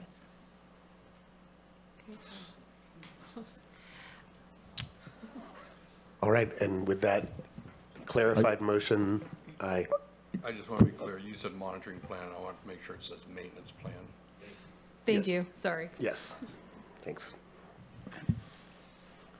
I do have a quick clarifying question to staff, and just to clarify it, I guess I'm completely in support of adding the condition where we're allowing the landowners to maintain this infrastructure, and I'm just double checking that's something we can just simply do. Like, I'm assuming there's a permitting process that has to happen with that. And Before grading permits or anything are issued, there needs to be a permit that's applied for. And so that's why I mentioned prior to any work, issuance of any permits or any work. And then that is the catch point, that they need to do that before either of those triggers are reached. they need to submit for a permit to do that work, and then you... For review and approval, yes. Right, okay. So presumably there are additional conditions to that permit process. I'm curious what benefit the landowners gain from this additional... The benefit is that it makes it clear that in the future, if there are like a breach in the eco levee, that the property owner would have the ability to repair that, so that the land that has been preserved, conserved for agricultural purposes can continue to be protected. That makes sense. I'm curious, they would still have to go in and apply for a permit to do that work. Possibly, but possibly not, depending on the significance of the amount of dirt that needs to be moved. Yeah, I guess yeah, that's interesting. I think I'm still in favor of it. Yeah, I just want to say, one of the things it really does is that, cow trout will be around for a long, long time. We all know that. But if they're not immediately engaged in this anymore, and so then the property owners are left to their own devices to deal with this, this gives, frankly, staff and others in the future an understanding that is the commission's intent that property owners be allowed to continue to maintain those facilities. That makes sense. So technically, presumably, the planning department or the building department could deny a request, but with this intent kind of codified in the resolution, it makes it, you have to be very specific on much more specific, presumably, on the reasons why you're denying that particular work. Right. We wouldn't deny anything that is being redone in conformance with the original plan. That's the objective here, it's maintenance. If they want to come in and add 4 feet of fill, being facetious, to the top of the eco levee, that would probably be something we'd look a little differently at. Yeah. And the mechanism at which they do that work to restore it to its original condition would be up to the landowner. That wouldn't be something that you would have to approve or deny. If I might add, I think everything would have to be in conformance with the environmental documents that we're already reviewing and approving for this project. So you couldn't step outside what the permitting conditions are for the original project. Yeah, and I think, and again, I don't think I'm opposing this at all. I'm just sort of getting clarity. So would this also be the landowner would have the ability to just simply do that work if for some reason that work went outside of the original environmental documents? It would be a sort of neighbors are reporting something, and then. So if somebody went outside the approved permit, that would be a violation of the permit. And we would approach that from one of two ways. It would either become something where our post-approval monitoring team would be contacting them and saying, hey, that was done not in accordance with the permit, you need to restore that. Or it could be a code enforcement action. The issue I'm concerned about, a common issue is, after a storm event, silt or debris builds up against the outside of the flood, of the tide gate. It has to be removed in order for the tide gate to operate properly. If the landowner can't get in to remove that, the project fails. So that's the type, that's what those are the type of issues that I think we need to be able to do. Okay, and some tules grow up in the, tules start growing up in the silt because he doesn't see it for a while or whatever. It just gets harder and harder for the landowner to be able to go back in there and do work. Commissioner Fulton? Yeah, I think that totally makes sense. I think I just wanted clarity on what the landowner is allowed to do under this condition and where the county would have to actually still be involved. And so it sounds like, yeah, they would be able to go in, they'd be able to remove that sediment if needed. They're actively doing that. If for some reason their activities are falling outside of the permit, it's just sort of as any other permit, it would need to be reported. Okay. Excuse me, Director Ford, I don't want to sound like I'm splitting hairs, but there comes a point to where we're allowed to repair and then we're required to repair. Because if a levee breaks and you have a derelict landowner who doesn't choose to fix it, it could have some pretty adverse effects to the entire project. So, I mean, I know we're kind of splitting hairs at this point, but I want to make sure that this project, if it's passes and it goes forward, I would like to see it stay in a relatively decent shape. Absolutely understand, and I think that was one of the discussions that the commission frankly has been struggling with and maybe hasn't quite landed on, is there's a fine line between allowing maintenance and requiring it.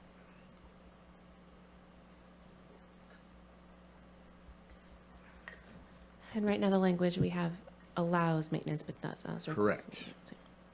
Commissioner McFarland? Which I'm supportive of. I don't want to put that burden onto a landowner for if they can't afford it, but also to, should they decide they want to allow a levee to fail and allow that land to be converted, if that's their prerogative, it's their private property. So I would be hesitant to make it a requirement. Because these are like we discussed, they're these eco levies. They're not Army Corps certified levies that are, you know, built in with housing developments behind them, and so it's just a bit of a different situation. The problem with that is if you allow your property to flood, which it's your right, right? But what about the neighbors whose property is being affected because of your decision? That's their choice. That's their court of law. That's their problem to deal with. I don't think that is our role to decide. That becomes a civil suit between two owners, and is this flooding an act of God? Is this flooding purposeful? I don't think that's on us. Commissioner Levy? I'll just very briefly add, and I agree with you about, doesn't seem practical and certainly not our standard practice to require long-term maintenance of something like this.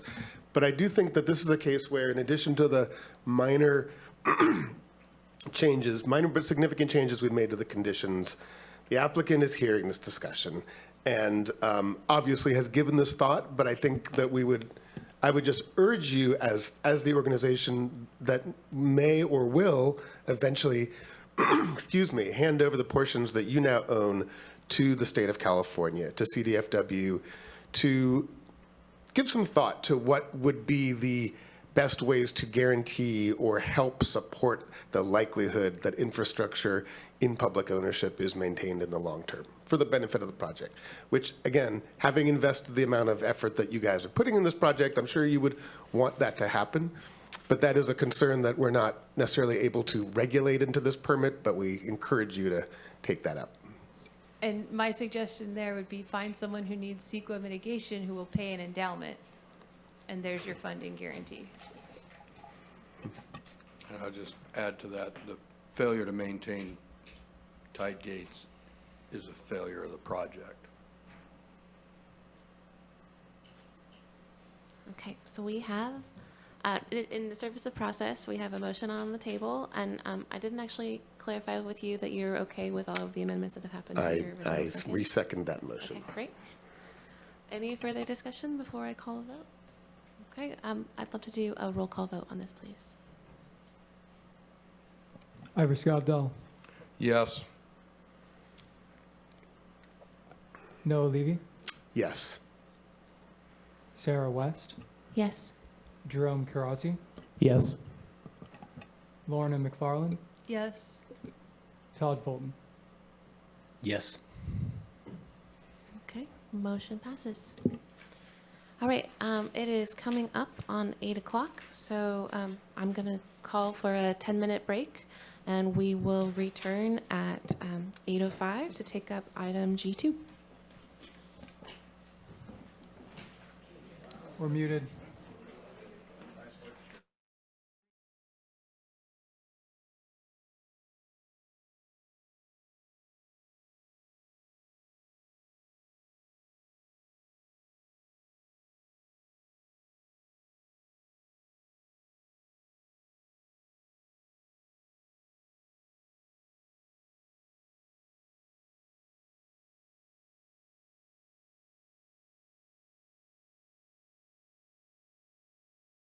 All right, we are. One moment. I'll tell you when we're back up.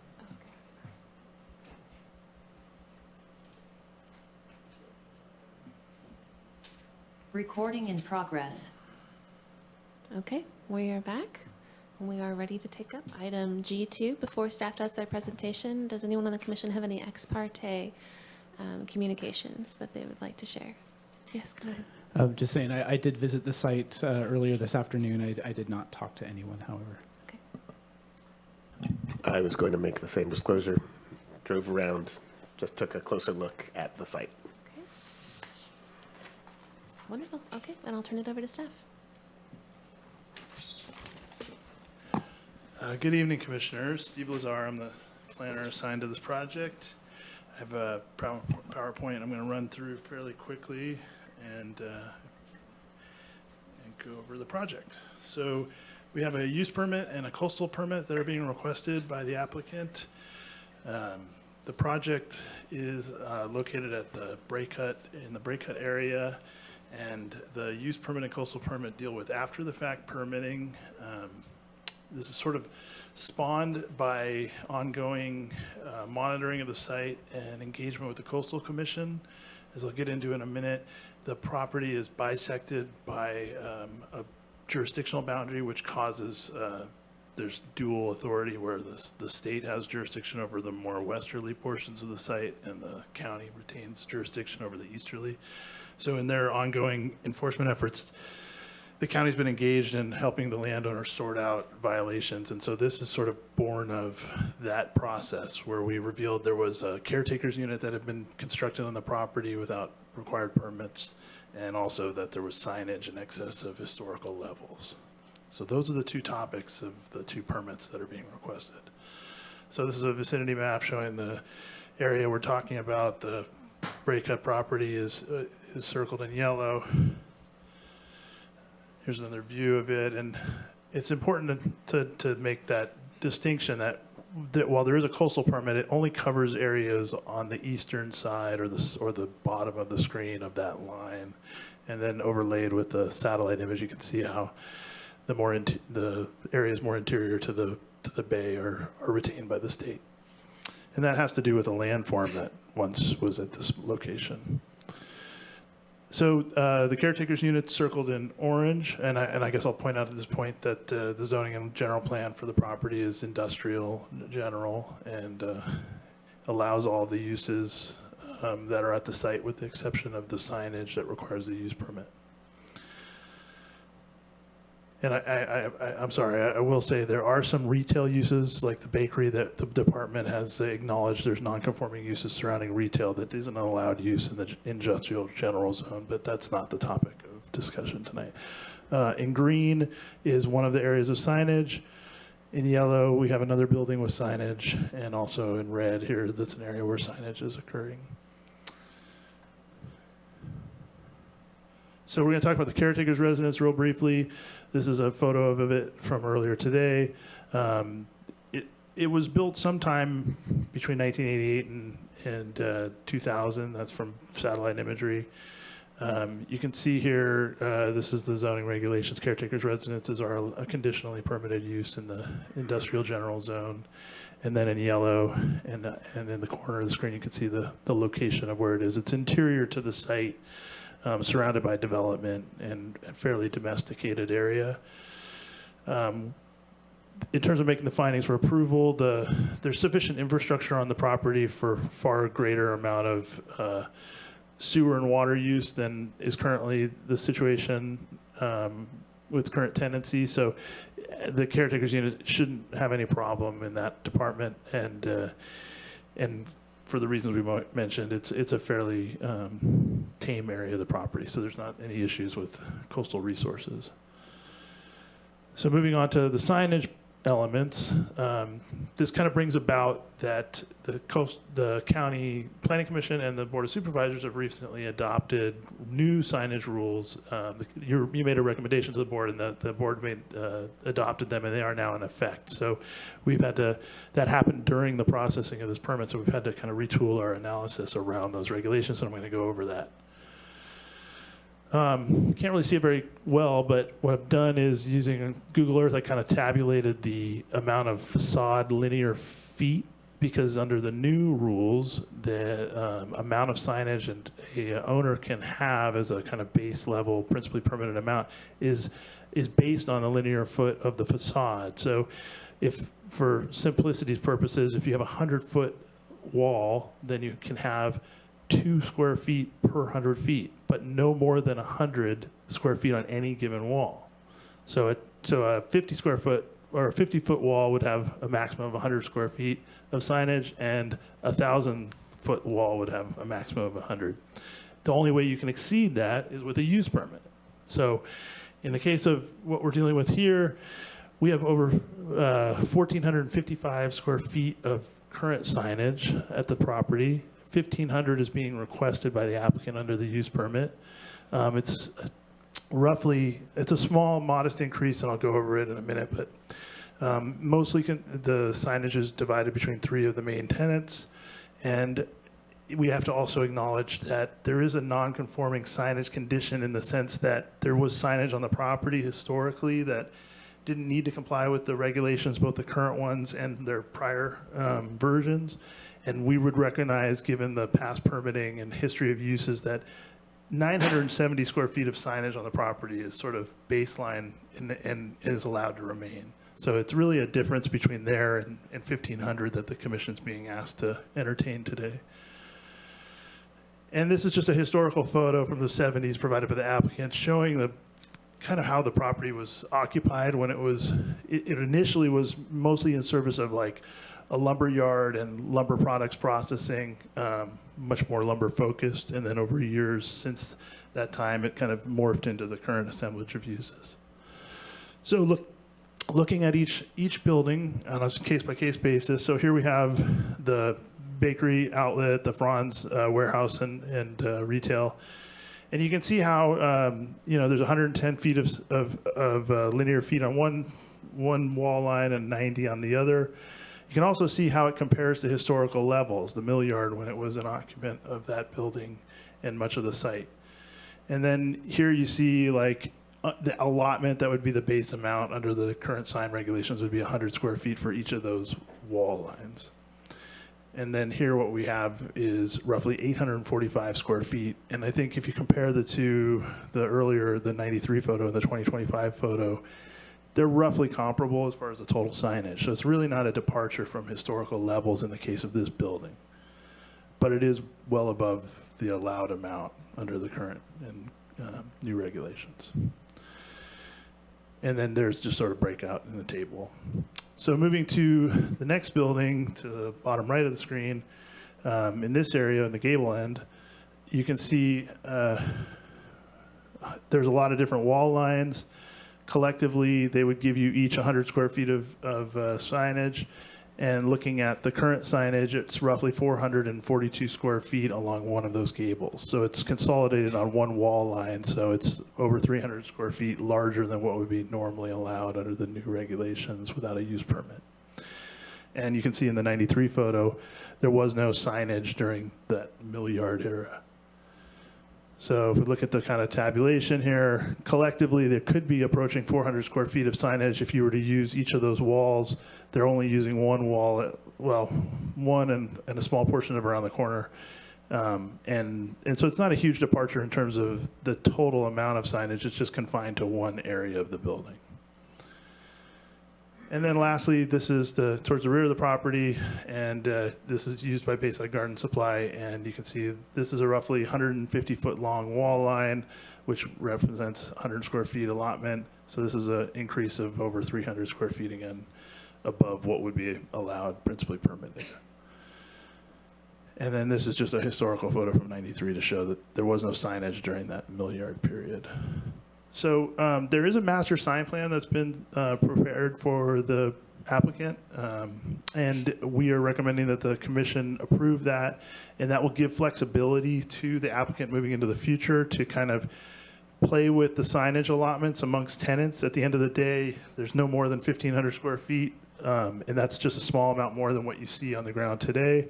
And then what they've done is essentially allocated it based on lease area with, for instance, 4061, that's the largest assemblage of buildings, and that's the ones that have, I think there was 400 square feet of signage, and then the bakery had the 845. So they can mix and match, but at the end of the day, there won't be more than 1,500 square feet, and we think that's a reasonable approach, and it's consistent with kind of the approach outlined in the sign regulations allows for that, the new sign regulations. And then, I'm not going to read through all this, but this is kind of speaking to the language in the plan that governs how the tenants are to be controlled by the master sign plan. And then I want to get into one other signage element. This was born partly to address some of the concerns of the Coastal Commission staff from the North Coast office, who, when the trail came in the last year and was completed, the part of the trail included basically a fence line along the periphery of the property where it abuts the edge of the trail right of way. And along that fence line, there's been some newly installed signage for controlling trespass to the property. And the Coastal Commission staff have concerns about that, and they want to see that removed or relocated or both. And we've been in discussion with them. We don't have a final plan at this point, but because it's going to require a coastal permit or at least an interpretation or a determination of whether a coastal permit is required, there's some ongoing discussion. So what we have in this sort of master sign plan is the concept, which is, I think I have a photo here. Yeah, this is looking towards the north of the property, and that's the area where coastal access actually, let me go back to the earlier slide, where we want to basically funnel any kind of public access. There's not a formal public access facility on the north end of the property, but you see the area in the north, I guess it would be the northwest corner, but that area of tideland, that used to be lumber. That was a restoration site, and it was, I think Supervisor Madrone was heavily involved, and it was a mitigation bank for a project in the city of Eureka in the early 80s. So that area is owned by the state of California, Coastal Conservancy, and managed, you talked about it the last item, ongoing maintenance. Well, they have the right to come in and manage that restoration site. And so there's kind of an implied public access through that. That's the way the Coastal Commission views it. So consequently, they see the no trespassing signage as counterproductive to providing and accommodating public access. So essentially where you see building 4061, some kind of signage in that area and possibly around the corner that would tell people, okay, you're going the wrong way, you got to go north if you want to access the restoration site. That's the concept. So we're asking you to kind of buy off on that tonight. I know it's not a formal plan, but I think it's in general concept consistent with what the Coastal Commission and us have been discussing. And directional signs like that are allowed for. You can see the language below. So some targeted trespass signage towards the southern end of the property and some directional signs that would funnel any kind of public access to the northern end and possibly an area identifying for parking and that. And so, yeah, these are photos looking north, and then this was a photo of it earlier today. You can see there was a sign up already. Don't know that it has a permit, but it's on a neighboring property, and that's for the restoration site. And so moving into CEQA for a second, I think it's going to load. Let's see. Try one more time. Okay, there we go. Go back. Okay, so we're saying that we determined that there's two different exemptions that kind of cover the range of activities. The Class 1 exemption covers minor alteration of existing private or public structures. That's essentially what the signage is. And it can't involve any expansion of use. It's a flush-mounted application in most cases, and it doesn't affect the intensity or footprint of uses on the site. So we believe that the Class 1 exemption covers the signage. The Class 3 exemption is appropriate for the caretaker's unit in that it's, a new small facility, and it's, pertinent to the existing uses of the site, the commercial and industrial uses. So given that, we are recommending that you approve the project tonight. It does comply with the newly adopted and effective sign regulations. The increased signage is largely driven by the changes in tenancy that have occurred over time, where we have a much more diverse assemblage of tenants, and consequently a greater demand for signage. The scale of the signage, while it is rather large, when you given there's almost 70,000 square feet of buildings on the site, it's really kind of modest in that context. Our sign regulations don't give any weight to that, but I think that's partly why it doesn't seem overwhelming. And then lastly, doing things like this that allow a landowner the ability to continue to manage and operate a property that they're trying to attract tenants is a valuable and important economic benefit that comes from approving development of this sort. So it's not trivial. Last, with the caretaker's unit, we believe it's warranted. And there's clearly adequate infrastructure given there was flow studies and analysis done of the septic system, and we've engaged with environmental health on that. And it's not in an area that was problematic for development purposes. So with that said, I will remind you, you always have the option to go in a different direction than our recommendation. And in this case, we believe that could involve modifying the total amount of signage or the area devoted to signage, or adding or deleting conditions of approval like you did at the last item. Or lastly, you can always deny the project if you don't believe you can make the required findings. However, we don't recommend that given the evidence. So with that, I'll end my presentation, and I'm open for questions. All right, I see Commissioner McFarland and then Commissioner Curiosity. I just had a quick question about the directional signage for the no trespassing. I get the public access to the northwest corner, but if the rest of the property is a industrial park trying to attract commercial, trying to attract buyers, what's the point of the no trespassing signage? I think I missed something. Through the chair, it's a fair question. I think from what I got in the discussions, this came about during conversations with the Coastal Commission, and what I heard the owner say is that with the introduction of the trail, they really have a greater amount of concern about people seeing this as a place that they can park to take off from, or it would just be a much more accessible situation for the public other than the normal customer traffic. So they're trying to kind of.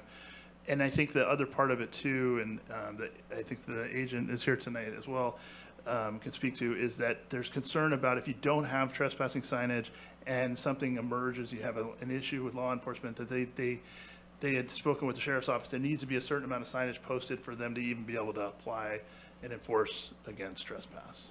So it wouldn't be no trespassing, it would be parking for patrons only, right? Yeah, something along those lines. Okay, and then the follow-up question is, you had said that under section 3 or whatever it was, that type of signage is already allowed. So why are we discussing it if it's not part of the 1500?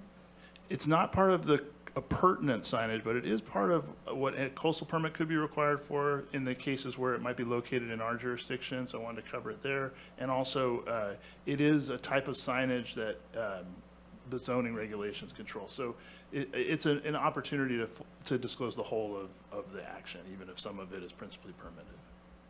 Okay.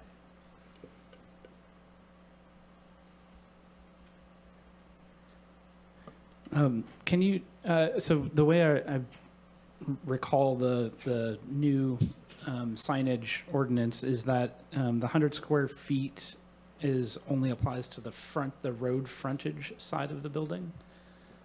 And so I was curious why you were picking multiple sides of the building.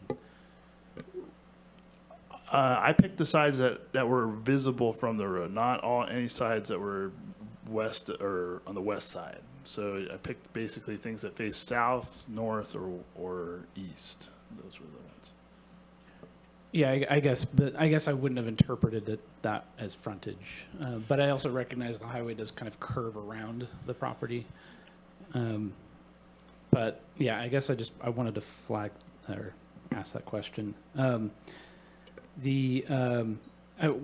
question is the 1,500 square feet. Can the property owner? We're already proposing that it looks like they're allowed to have that 1,500 square feet distributed as they would like.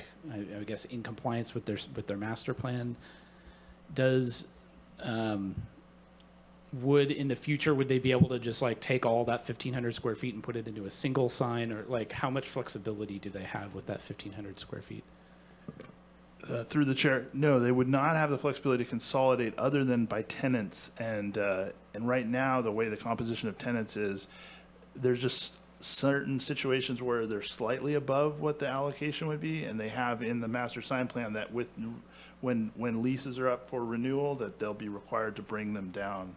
So we're comforted by the plan's pretty rigorous in the way it's drafted, and it definitely doesn't allow for consolidation under one tenancy.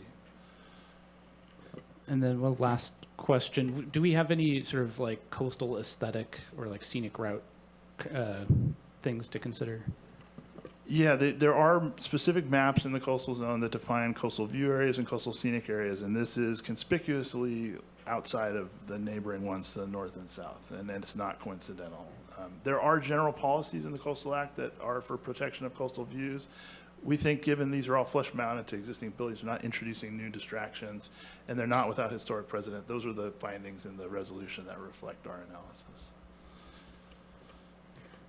Yes, Commissioner Levy. Thank you. Just a quick basic question, because we are still, excuse me, still fairly new in this post-sign ordinance era. Can you clarify precisely why this is even before us when there's not, as I understand it, a proposed change to the existing signs, or is that actually not the case? Is it to do with the fact that there was an unpermitted residence, they're sort of cleaning up the permits on the property at large, and so the old signage is now being considered in light of the new sign ordinance? So it is up for discussion because, and I ran through it pretty quickly, so you'd be forgiven for not catching it. Yeah. Let's just pick 1993 for a moment. 1993, the mill yard was the primary occupant of the site and had roughly 940 or 70 square feet of signage in service of that. We view that period as it was already out of compliance with our local sign regulations, our predecessor ones, but it goes back to the site was developed in the 50s and there were predecessor tenants, and we had approved use permits and the coastal permits had been issued. So we view that as non-conforming but legal. But then at some point between 1993 and now, we got to 1,400 and change of signage, which is far above what was there and could be argued was legal. So that's up for discussion. I think that is clarifying, because I think I was comparing it to what is legal now under the ordinance just, made law a few months ago, but you're saying that under the predecessor ordinance, it was still beyond, well beyond what was permitted, and so, so not legally non-conforming. And most importantly, sorry, through the chair, there was never any engagement with us when it was developed. So it would have required consultation and it never happened. Okay, fair enough, thanks. Okay, and then I saw Commissioner Scavdall and then Commissioner Fulton. So I echo the same question. I'm not even sure why this is before us today. And, oh, I'm sorry. I'm not even sure why this is before us today. I still don't quite understand that.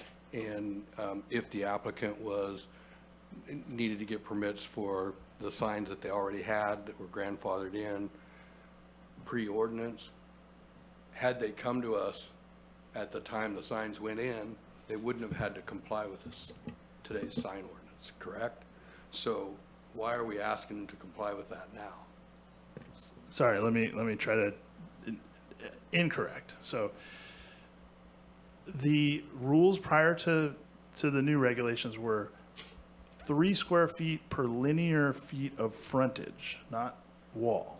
And that caps out at 300 square feet under the prior rules. So they were well in excess with the 900, but then they increased beyond that without consultation with the county, which was further increasing the nonconformance. So if the new rules hadn't been adopted, we would still be bringing to you a discretionary permit to increase signage above historical Okay. levels. It's just now we have new rules, and if anything, the floor went down. So it went from 300 to 100 per wall, and they're on each wall, so it's gotten Okay. less conforming. All right, and then the other comment I have is regarding access to the parcel that's apparently being maintained for public, to me, it's a maintenance easement, right? That we're now, because we put a trail in front of it, are proposing to allow the public to access that area on bike or foot, whatever, however, or roller skates or skateboards or however they're using the trail. If that were any other development project, we'd ask you to put in a sidewalk and a bike lane, maybe ADA parking and a restroom, if it's going to actually be public access. I don't particularly like the idea of a commercial industrial park now being pushed to provide public access through their land because we put a trail in front of it. And looks to me like there's a lot of frontage where if you wanted trail access to that particular piece of land, they could go through the process to connect the trail on the northerly portion so that we don't have a conflict, a safety issue with the public and the industrial commercial use. So if they're going to use that as access, I think we need to condition it as we would condition any other project that's going to have bicycles and pedestrians going into that area. Through the chair, I think I misspoke earlier in that it's really not the applicant's goal to provide a public access point. They're not being required to.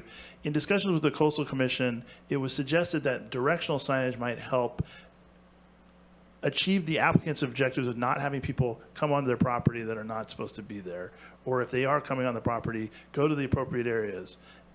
It may not be the final version of how do we deal with this, but that is what we were discussing with the coastal staff, because the coastal staff doesn't like to see no parking, no access signage, because it frustrates that goal of the Coastal Act. So there's a tension there, and it's just trying to solve it through targeted signage and potentially directional signage, but maybe not, because it's ultimately subject to engagement with coastal staff.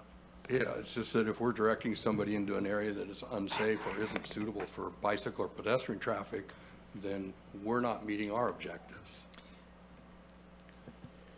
If I could, I completely hear what you're saying, Commissioner Scavdall. One of the concerns I have is we may be getting outside what's really before the commission right now, which is not whether there should be access to that area or not. We're really talking about the signage that's there. And if there is a public access point that's required, that will be an entirely different process. Okay, but this came to us because the applicant wants to put up a sign Well, I think, that limits access, and the coastal, and we were told that the coastal commission is having an issue with that. correct. So I want to be clear. Right. At least in my commentary, to let the coastal commission know that we have some concerns if they're going to try to push access through that way, that they need to make sure that they, if they're gonna support a trail and provide and encourage access through private property or commercial industrial space, then they're gonna need to comply with the requirements for that. Message received. Okay, Commissioner Fulton? Okay. Any other questions for staff before we go to public comment? Okay, well, at this time, then, we'll move to the public comment portion. First, we're going to invite the applicant or the applicant's representative up to the podium to speak. We traditionally give you about 10 minutes and may ask some questions of you, and then we'll open it up to the general public in person and then online. And then once everybody's had a chance to make their comments, then if there are any additional questions or you'd like to address anything that was said in public comment, we'll invite you back up to the podium.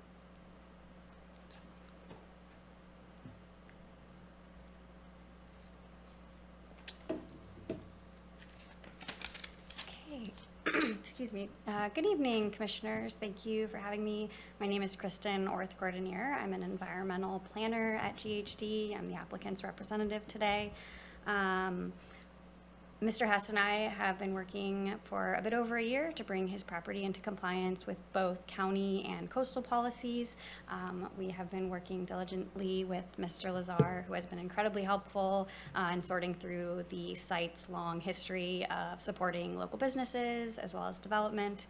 And we're continuing to meet with the Coastal Commission as well to address some of the access concerns and any other concerns they have on the project. So more meetings to come on that, but this is a great first stage to help us get the property into compliance. And you had some questions that I could just kind of start to address. The signage master plan for the no trespassing comment, it does include both no trespassing and also like patrons only parking. So we do want to, encourage people to park in the appropriate locations. Let's see, as far as the coastal and aesthetic questions, the signage master plan does include restrictions on things like reflections and lighting, digital signage, things that are flashing, things that we thought could disrupt any sort of, coastal resources. So we did include those restrictions as well. And then, let's see, for the coastal access question, there is a requirement for an easement on the property to, the coastal access conversation came about mostly because actually the State Coastal Conservancy's marsh project and access to that, not related to the trail that was recently put in. When that project occurred, the State Coastal Conservancy's project, there were conversations about creating an easement on the industrial property to provide coastal access. That easement was never recorded, so we're now in talks with the Coastal Commission on recording that easement. You brought up some interesting points about location that maybe we'll talk to them about, like northern access, and we're obviously considering safety and potentially conflicting uses with the industrial uses that are occurring on site and providing people with safe public access to that kind of northern portion. So hopefully that starts to get at some of the questions you all had, but I'm available for any other. Go ahead, Commissioner Kirazi. Can you clarify, do you know if the easement discussions were related to specifically maintenance or for public access or for both? It was actually for monitoring of the site, and Coastal has alluded to additional coastal access being kind of implied.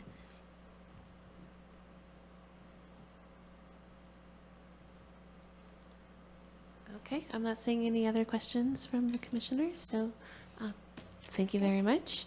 And I will, at this time, invite anybody. There's no one else in the room, so we would traditionally invite folks up to the podium, but seeing no one in the audience, I'm looking online to see if anybody is interested, but I'm not seeing anybody online either. So we will go ahead and close public comment and bring it back to the commission for discussion and consideration of a vote. Commissioner Curriasi. Kind of going to Commissioner Scavdall's comments and maybe looking to staff to see if I'm formulating this correctly, but I guess I had, reading this agenda item, I'd assumed it was kind of similar to a utility needing access to a project, like PG&E needs access, and so if you have a bunch of signs saying no one allowed, don't come in, then it could potentially be confusing. And is that kind of where this is coming from, keeping it to the signage portion? I think the agent mentioned what I was trying to say earlier, which is that in meetings with coastal staff, they interpret the access easement for maintenance, or not maintenance, but monitoring purposes to be broader than what others might read it as. And consequently, any signage that would discourage the public's access to the northern portion of the site would be, contradictory to that interpretation. There's a struggle there. If it's helpful context for projects I've worked on, the Coastal Commission always considers historical informal access to be something that has to be maintained, and it doesn't have to be multimodal or, as you were saying, Commissioner Scavdall, like pedestrian. It can be a single type use. It could be just pedestrian. The access type can change, like maybe historically cars were going somewhere and now it's only pedestrians, but on all projects I've worked on, historical informal access is seen as something that has to be preserved.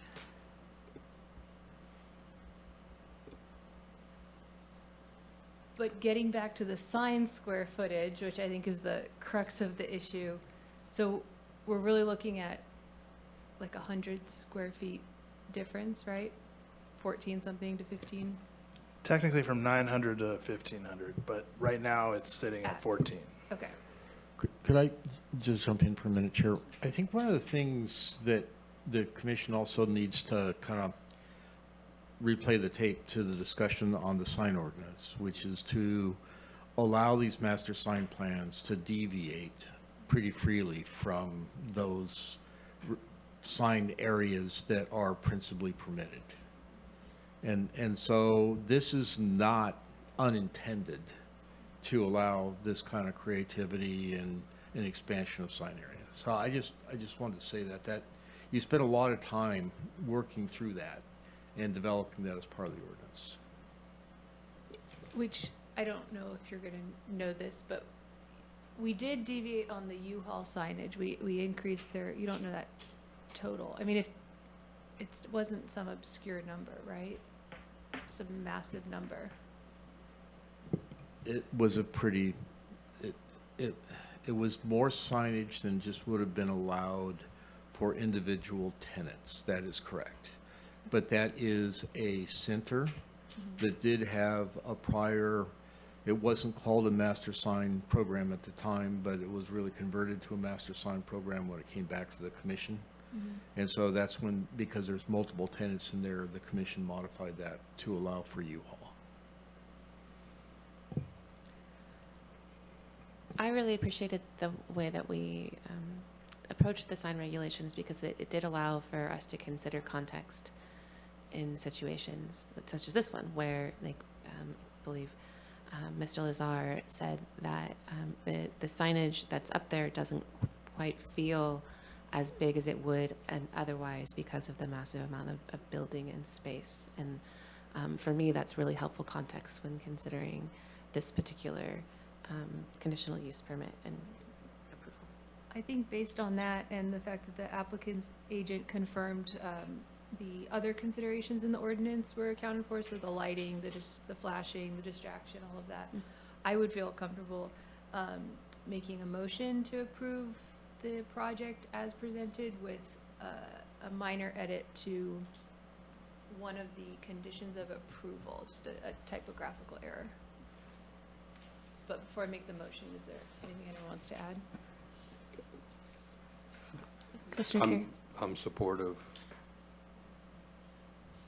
I think I'm a little bit hesitant to sort of setting a precedent of counting 3 of the 4 sides of a building. I think we just sort of leave it as the frontage is the starting point, and if we want to increase it, we can. I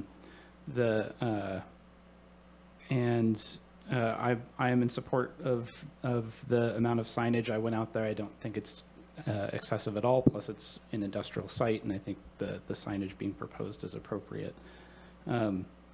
And then I did have a question regarding, because this also includes the caretaker unit. I'm assuming it looked like they have to apply for a building permit, and the building permit will address all the health and safety requirements there for a building.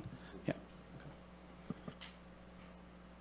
In that case, I'll go ahead and make a motion to approve item number 2, Breakout Industrial Park Caretaker's Unit and expanded signage as presented in the staff report with a minor edit to condition of approval number 5. There's an asterisk after evidence, but there isn't a legend later in the document to explain the asterisk. There's a bullet, which might be it, but, so with that minor edit, that's my motion.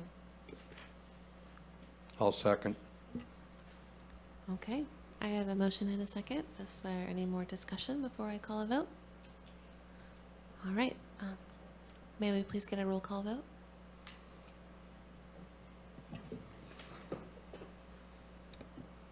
Ivor Scobdall, Yes. Noah Levy, Yes. Sarah West, Yes.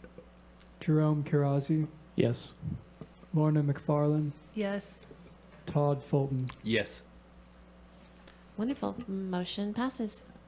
Okay, and that brings us to item G3. And while staff is pulling up their presentation, does anybody have ex parte communication regarding this item?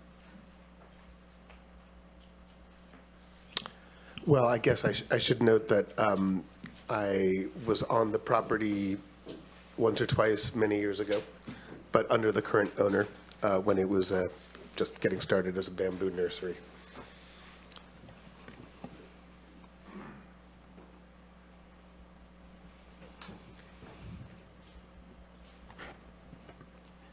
Chair West, members of the commission, good evening. My name is Stephen Santos, senior planner, presenting the Plant Humboldt LLC project, which is a special permit for an existing wholesale and retail cannabis nursery. And the project also involves a zoning reclassification from C1, neighborhood commercial, to AG, agricultural general. The project is in the Bryceland area. And here's a close-up from our GIS coming up. And it's been in operation as a nursery since 2005, where it was a bamboo nursery, and then converted to a cannabis nursery around 2012. It takes access from Bryceland Thorn Road, which is county maintained. And we can tell from this photo that the main issues that we had analyzed as staff were setbacks to adjoining neighbors. There was a setback to a school bus stop, as well as setback to streamside management area, and I'll get into all of those later in my presentation. So I'm going to proceed with this presentation sort of in 2 parts, because this project has 2 parts. So I'm going to talk about the zoning reclassification first, and then I'll talk about the nursery. So as mentioned, the zone reclassification is from C1 to AG, and 3 findings need to be made: that the reclassification is in the public interest, that the reclassification is consistent with the general plan, and that it does not reduce residential density. So I'll go through these one by one. It is arguable that the project is within the public interest because a nursery, it's okay for a nursery to operate on the site, a non-cannabis nursery. So it makes sense to allow a cannabis nursery that's already operating to continue operating. And there is a need for cannabis nurseries to support the local industry. There are other cannabis operations, permitted cannabis operations in the vicinity, and there would be no impacts on roads or adjoining parcels.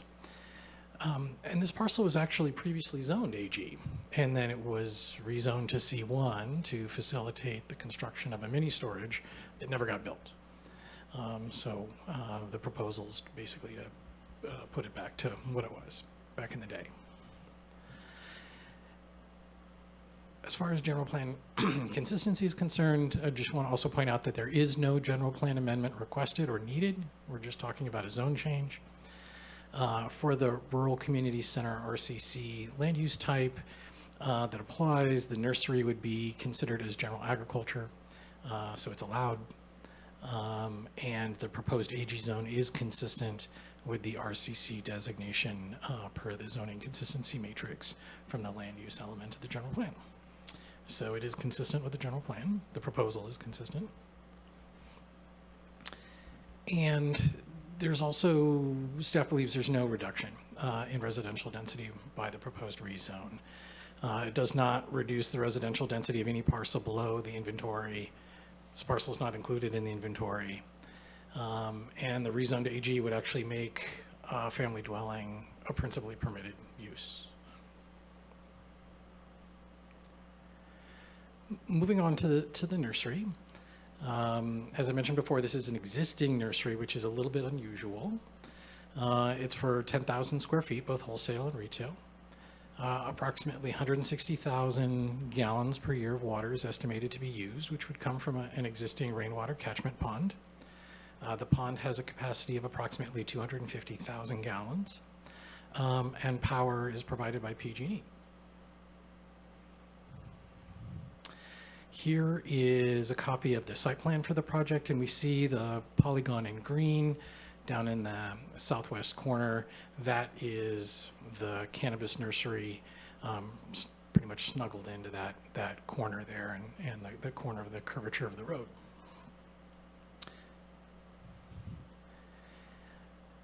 The adjoining neighbors all provided setback waivers in terms of the distance that needed to be between a cultivation site and residences.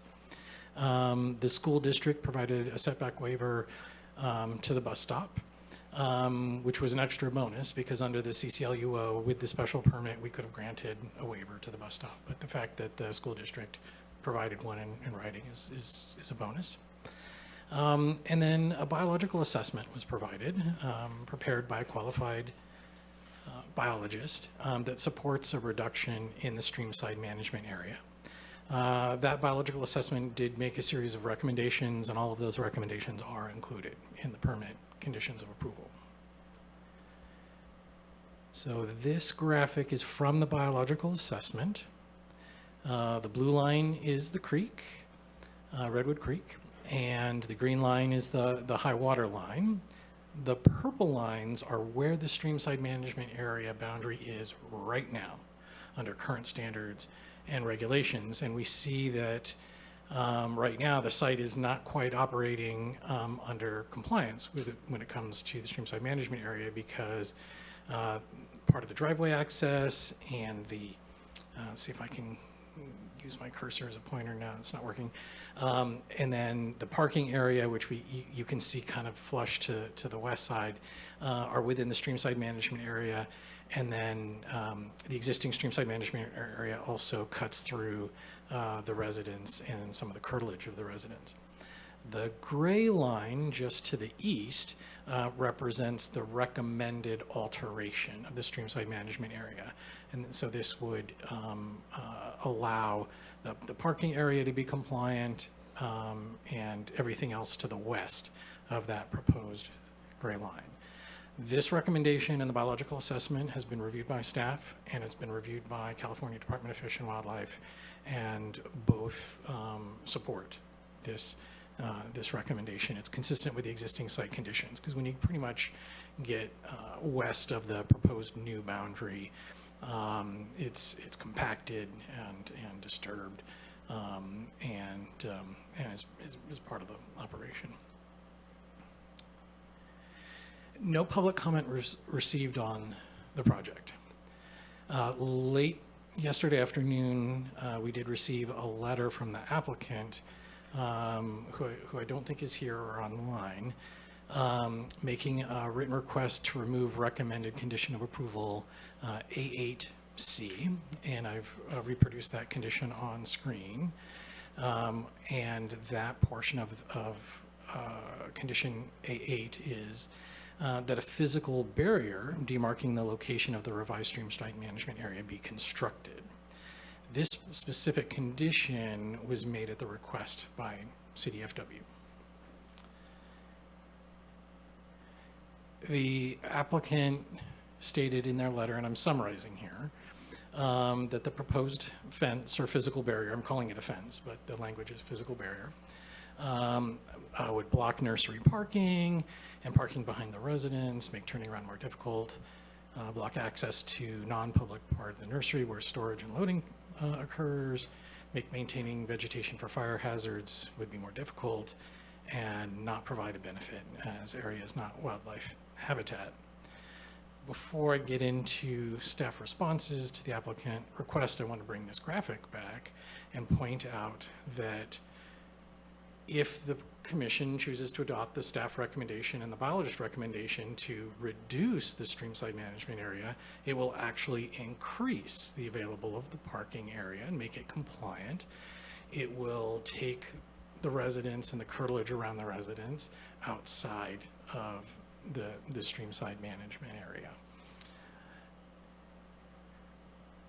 So having said that, I also want to point out that if it's the applicant's intent to park behind the residence, there should not be parking within the stream side management area. And so part of having a physical barrier is to just make sure that as the site's being used day to day and customers are visiting and things like that, to make sure that development and impacts and uses and operations aren't occurring within the management area. As far as making things more difficult to turn around, I've been on site. If the commission approves the reduced streamside management area, it will actually allow that full parking area that's open and exposed to be used. So there's going to be adequate space to turn around. As far as blocking access to portions of the property where storage and loading occurs, again, storage and operations should not be occurring within the streamside management area. And as far as maintaining vegetation for fire hazard being more difficult, the physical barrier does not necessarily have to be constructed where it prevents any and all access. I mean, gates can be built and things can be done to allow access if it was needed. And I'm not really sure, what the fire hazard would be, and if it were to occur in that area, it would be within the streamside management area, and there would need to be some additional considerations and consultation if that were to occur. And finally, that the area is not wildlife habitat. Well, the whole purpose of the streamside management areas, as everyone knows, is to protect, riparian ecosystems and the services they provide, whether it be wildlife corridors or direct habitat, things like that. So the fact that there might be some portions of the reduced streamside management area that aren't serving wildlife, the fact that there's a buffer does serve those purposes and policies. So staff is not recommending that the commission remove that condition for a physical barrier. Because again, having been on site, it would be really easy to, park a car or back into or store something in the SMA without something marking its location. So staff is recommending the commission consider the final EIR adopted for the CCLUO and the addendum prepared for the project, make the required findings for approval according to Humboldt County Code, approve the Plant Humboldt special permit subject to the conditions of approval, and recommend the Board of Supervisors approve the rezoning of the parcel from C1 to AG. So if the Planning Commission approves these recommendations, there will be one more step for me and the applicant to go to the Board of Supervisors to complete that zone reclassification. And that concludes my presentation. I'm available for questions. Thank you. Just, I think, a moment of clarification before we do commissioner questions. I believe we have the applicant on Zoom, okay. Michael, and we Wonderful. will get to the applicant in the beginning of public comment after commissioner questions. I see their hand is up, and we'll come to you shortly. With that, I'm going to turn it over to commissioner questions. Go ahead. Good evening. Excuse me. I have a few questions, clarifying questions. First off, you said it was originally zoned ag, correct? And then rezoned residential so they could put in a mini storage. Is that correct? Partially correct. Through the chair, it was originally zoned AG and then rezoned to the current zoning, which is C1, neighborhood commercial. Okay, correct. So, and then am I to understand that they have a permitted marijuana grow on there for 10,000 square feet? Is that what I saw? Up until December 31st of 2025, they were operating under an interim permit, but all interim permits have expired. And so the action, if the commission approves the proposal today, they would be given a special permit to continue operating. In a C1 zone? Once the AG rezone is affected. But they got permit for C1 currently, correct? They were allowed to continue operating under an interim permit because they were pre-existing at the time. Okay. If I could, Chair, one of the things we did, and I know this is probably hard to start to get your mind wrapped around it if you haven't been doing it for 10 years, but is that when we came to the point in 2008, when the state was going to start issuing licenses, they weren't going to issue licenses unless there was a local permit. So in order to allow our cultivation industry to get state licenses, we issued interim permits based upon what was existing at the time. And there was a whole cycle of things that we did to demonstrate what was existing. And so this is a little bit unique because it's a nursery, but they did get an interim permit. And so some of what we did is, for the interim permits, we didn't prove that they were legal lots. We didn't prove that they could, that the zoning was correct. We really waited until the actual permit was being processed to prove all that. So now that we're coming forward with the permit, all of that is being proved. So in that permitting process, which they were granted, was the pond permitted as well? Pond was pre-existing. Pre-existing? Yep. When it was ag, or was it developed during the C1? It was developed during the C1, and part of the conditions of approval for the nursery would be that the applicant would need to get an after-the-fact grading permit for the pond. Thank you. Go ahead. Thanks. Yes, just want to follow up on the question of the physical barrier along the reduced streamside management area. I know it's a small parcel, it's tight, but I don't recall that typically being a requirement of, or even a recommendation of CDFW review of cannabis projects to actually put a physical barrier up to demarcate the street, the SMA. I guess I just wanted to understand a little bit more, either from your perspective or from CDFW's, why they felt that condition was important in this case, when I don't think that would be a standard condition. Through the chair, sort of a two-part response. I mean, one is, one of the things that was noted by both staff and CDFW during a joint site visit was that there were uses and operations occurring right up to the top of bank.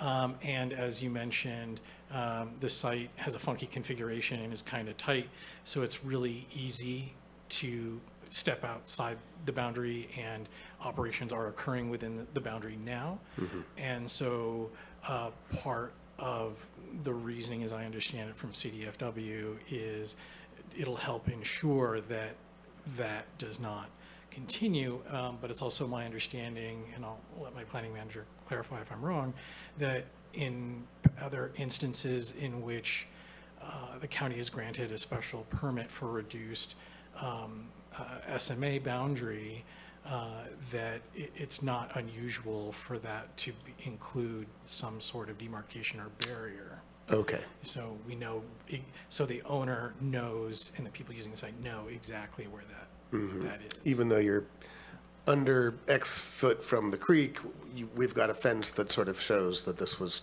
done on purpose. Okay. Just a quick follow-up on that, because it's been a while since I looked at the details of it. Obviously, you can't construct buildings you can't pave. I mean, I know you can't do those things, but what uses are permitted, if any, of a streamside management area? Wow. Other than, let's say, ecological restoration, that would probably be permissible, but.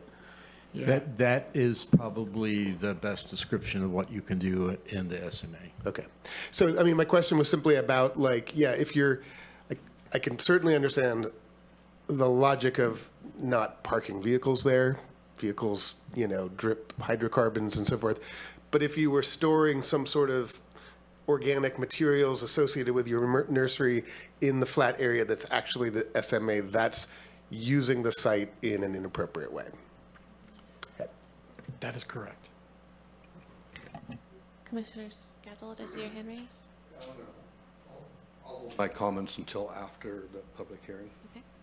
I see Commissioner Curriasi. Thank you. Can you repeat, did I hear that you said that the school district did not have to issue a waiver for the 600 feet from the bus stop? Under the CCLUO, with a special permit, a reduction in the setback to a school bus stop is possible. Under the CMMLUO 1.0, you have to get a waiver or you can't get a reduction. But in this instance, even though we're under 2.0, we've kind of got belt and suspenders going. Right, okay. And then I was curious, does a waiver from a neighbor still apply if that property transfers ownership? So say the new neighbor, that new person owner of that property has some issue. Yes, once the permit is issued and vested, then the findings have been made. And then lastly, thank you, to clarify in the school district, if at some point the school district had concerns, is under 2.0, can they push back on the distance from a bus stop? If the commission, through the chair, if the commission approves the permit and then at some future date something happens or it's operated in a way that is causing potential impacts, then once we receive that communication from the reporting party, we would evaluate that to determine whether it represents being out of compliance with the permit terms and conditions. What about when the permit is in compliance? Not a trick question. Yeah. Well, then it would stand. The operation would be able to continue operating. As long as the operation operates within the terms of the conditions of the permit, then it gets to continue operating. We would treat any complaint seriously, but the first check would to see if it's operating within those bounds. And if they are operating within those bounds, then they get to continue to operate. So it's with our jurisdiction to decrease that 600-foot setback simply, and so we're basing that off of the current owner. So with regard to the residential setbacks, yes, the commission is able to make the existing findings that it's in compliance with the setbacks because of all of those neighbor waivers. And the same thing applies for the setback to the bus stop because you have a written waiver from the school district. I guess what I'm trying to, a waiver isn't required under 2.0. It is for residential setbacks, but Right. it is not required for bus stops. I apologize. Yeah, specifically for the bus stop. So in the case of if the school district had a concern, so let me rephrase. If we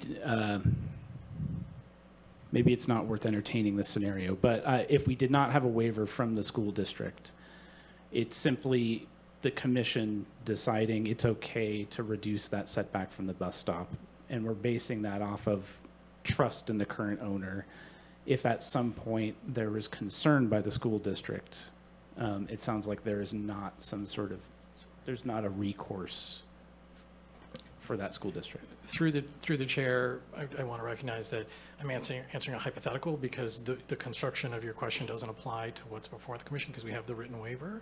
But the decision whether or not to reduce that setback without a written waiver, ultimately would be the decision of the commission, but it would be based on analysis conducted by staff, whether it could be justified, such as having a thick canopy and vegetation in between the cultivation site and the bus stop. Another factor might be what exactly is going on at that cultivation site. This is a nursery. These are baby plants. They're not flowering. They're not creating smell. There's nothing there that is intoxicating. So that would be another potential consideration under the hypothetical. Could I phrase this maybe a little differently? Once the permit is granted, that permit gives an entitlement to the permit holder. As long as they're operating within the bounds of that, people can have concerns, but those concerns, as long as they're in compliance with the permit, are not grounds to change the permit. Yeah, thank you. That was helpful discussion. Thanks. Commissioner Fulton, I believe you had a question. Yes, I have just one other quick question, and it can't have an implication depending on the conditional use permit, but you mentioned a residence on the property. The question that I have is were permits sought to build the residence, and if not, does changing the zoning change the permitting requirements after the fact? Excellent question. Through the chair. The first thing I want to point out is the status of the residence is not part of the project that is before the commission tonight. The status of the residence is that it was built without permits. If the zone is changed from C1 to AG, one of the positive side effects of this action would be it will be easier for the property owner to get that residence permitted. Thank you. Okay, I want to acknowledge that we're getting a little bit tight on time, so I'm going to be holding everybody to their time limits. With that, I'm going to move it to public comment and specifically open up with our applicant and or their agent, who I believe is online. I see one person with their hand raised, and I think that is our applicant. So with that, I believe your name is Michael, but please correct me if that is not how you say your name. Please go ahead. You have 10 minutes, although if you are briefer, that'll be a gold star. Yeah, can you hear me here? We can, yes. Okay, because I'm just parked on the side of the road out in the middle of nowhere. I mean, this is all fine except for the fence thing. I'm telling you, it makes no sense. Seriously, and I absolutely vehemently disagree with the characterization that it would not be a problem. It will be a massive problem. There is no, it does not, moving, that right now there has been for 25, 30 years, a fence along the top of the bank. It's been there forever. And we've been using that parcel the same way it's been used for 100 years. This is what I put in the written notes that didn't get the summary, didn't get across. For 100 years, probably since Bryceland was a town, that area has been, there was some old timer came by a couple years ago and pointed out where a building used to be a cabin right where one of the places we park. It was a mule yard. It was, we've had the cannabis nursery there. Publicly, this would be our 11th year if you don't count us out of business this year. I had a regular nursery there for a decade before that. This is no change. Nothing has changed whatsoever. The fence is there, and you want me to move the fence 20 feet? I defy anybody to go there with a tape measure and measure off a 20-foot strip and say, oh well, that is clearly a buffer. If you look at it, it's really not. The flat upper part terrace there doesn't really communicate with the creek in the sense, like the riparian area starts over the bank. Making a buffer there, it's not a buffer. It doesn't do anything. There's not, I mean, if you dumped a gallon of oil in the middle of the driveway, it's still not going to run over there. I mean, you could dump it at the end. I mean, I don't even know where to start with this. You could dump where we sometimes park, where I have trailers parked. You could dump a bucket of oil there, and it's not going to make it into the creek. You could go 20 feet back and dump it, and that's not going to change anything. And it's not like we're even dumping oil. There's nothing going on that is a problem there. But it does dramatically restrict access, and you can't, I mean, having these kind of broad statements just don't do anything. You have to go there and see it. I could walk you through. And yes, you can turn a car around in that driveway, but not a trailer. It screws up, it screws up. No, it does so much more than, and in terms of fire hazard, it's not going to be, I mean, if you think it's going to be a buffer, there's no buffer. It's going to be scalped bare like it is now.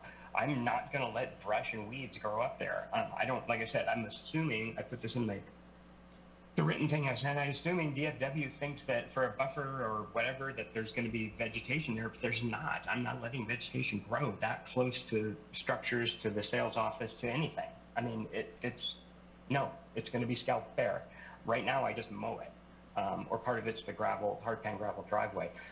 The other thing is, like, I really object to the characterization that moving the SMA line is going to increase parking. It's like, no, it's not, because it's kind of ridiculous to have this whole area. I mean, you know, the majority of the property, as you can see on that map, is in the SMA. I mean, it's basically the whole place is non-existent. It's non-viable if you left that there. Meanwhile, look at the map. Bryceland Road is closer to the creek, and right through the SMA, it is closer to the creek itself, to the actual water, than my driveway or the place where we park our trailers or turn around or anything like that is. I mean, Bryceland Road itself, and there's unfiltered culverts that drain Bryceland Roads, all the oil, the tire rubber, everything that wears off that drains it straight unfiltered into the creek, you know, which doesn't happen from our driveway. I mean, it filters all through the whole bank vegetation, and it's a long ways away. It's, like I said, it's a massive expense, a massive hassle. It'd be a huge eyesore, you know, having this big fence kind of right in the middle of everything. And it dramatically reduces a lot of access, and you have to go there and see it. You have to, you know, I don't even know what to say. It's like that is it's the thing about DFW is they've always been hostile to cannabis, and they always want to put some or other regulation that frequently can't even be justified, you know, and this is one of those. Like all the other things that they were, I've already actually done virtually everything except retroactively get a pond grading permit, but all the other stuff that's in that recommendation, I actually already did. Moving the fence where the bank is collapsing because DFW wouldn't let me fix it years ago. You know, all that stuff's already been done, all that small stuff. But, you know, having to put a big fence right across the middle of it doesn't make sense. It really doesn't. And I, you know, if nothing else, I want people to come walk there and you know, I want somebody to walk me through this logically. Show me how this is going to work, because it just doesn't. And just a thing on timing, it's not a matter of like, can't really wait, because we're up against, you know, we're up against our planting season. We start ideally planting, you know, if we get our new state permit. It's this complicated, but we're consolidating 3 former permits into 1 micro-business permit. So we're kind of in this, this is the last step of this process. Then we have our state thing, then we got to get our seeds planted. And we're a seasonal nursery. We're outdoor. We start planting March 1st-ish, rougher, you know, give or take. And we were closed this last year by July 22nd. You know, we're only open for a few months and then we're gone.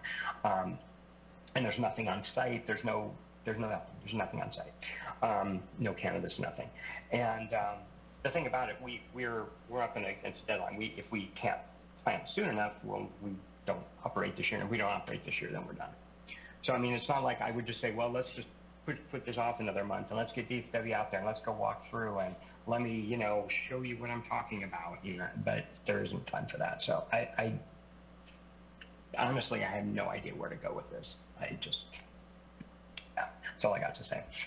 By the way, my understanding, and it's been years since I've dealt with all this, because we did all that a long, long time ago when this first started. My understanding is the state requires a waiver from the school. So whether the county does or not is not even that relevant because the state requires it. So anyway, you can ask me any questions you have, but that's what I got to say, I guess. Okay, thank you. And I also want to acknowledge that it's always tough to be the last hearing item of the night when our meetings go long. So thank you for staying with us through the late hour. And commissioners, do you have any questions of our applicant, Commissioner Scavdall? No, I don't have of the applicant. Okay.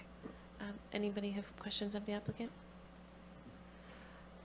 Okay, and I also want to acknowledge that typically we'd open up public comment to anybody else, but there's no one else present in the room, nor do I see anybody else online. So with that, I'm going to thank the applicant for taking the time to appear before us and make comment, and I'm going to close the public comment period. I'm going to bring it back to the commission for discussion.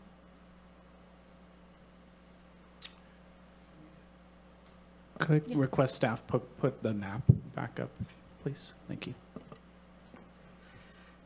While we're doing that, can I make a couple comments? Please, yeah, I think we're tight on time, so that's great. So I just want to note that the applicant's biological assessment showing the streamside management area and the fence line is dated May 19th of 2025. So there's been known where this boundary is going to be for some time. CDFW doesn't routinely provide a waiver to the streamside management area, so I think they've done so. But I don't dispute anything that the applicant said as far as the constraint that it's probably going to put on his property or operation. And I think condition already does say this, but maybe if we can make it more clear, if the applicant, biologist, and CDFW agree on the location of the fencing, that would be okay, at least as far as I'm concerned. So if the applicant's proposal to go out and walk around the site with CDFW or their biologists and stake out the fence line and agree on that, that would be okay with me. And I get it that it's an 8.5 by 11 figure or photo, and they're drawing a very broad brush line, so maybe there are a couple spots where the fence line could kink a little bit or something and save a little bit of already, graded parking area or something like that, that the wildlife agency might be amenable to. I don't know, but I'm reluctant to make a change at this level of the commission to something that's already been agreed upon between other permitting agencies, and the applicant's own biologist submitted 6 months ago. I agree. Do you think there's a way to condition that they could operate this year as long as they have the meeting with CDFW, and maybe the fence doesn't get moved until mid-operation or something? Like, I don't know. I don't know how much work is going to go into it. Yeah, I don't know. I think that's a risk that the applicant would be taking if they started operating a nursery and then found out that next year the fence has to move. And I don't know. I think I would want to know personally, but that's, I'm just suggesting that if we can word our documents such that as long as the biologists and CDFW agree where this fence line is going to go on a streamside management area, that we would support that.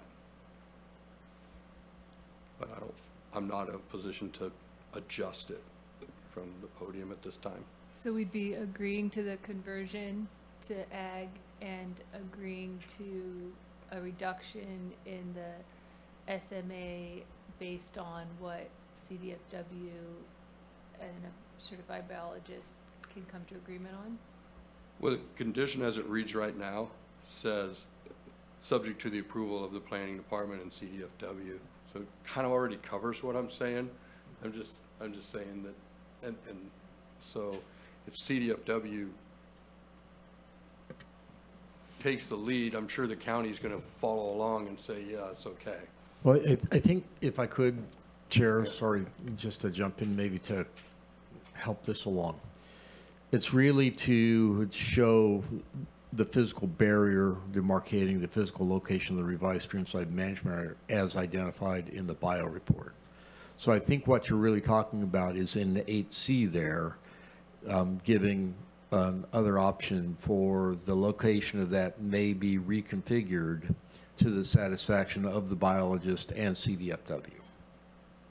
And just add that on to 8C. Yep, at their discretion. Yep. Yeah. That's what I'm proposing is the best we could do.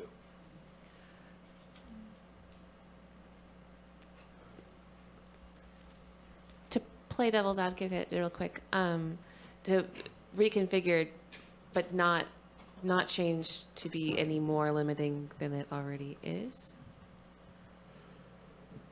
Not saying that the biologist or CDFW would necessarily come back, but I think to your point, we're not trying to open the door for CDFW to further limit. So the language could be to allow a greater encroachment to the approval of the biologist and CDFW.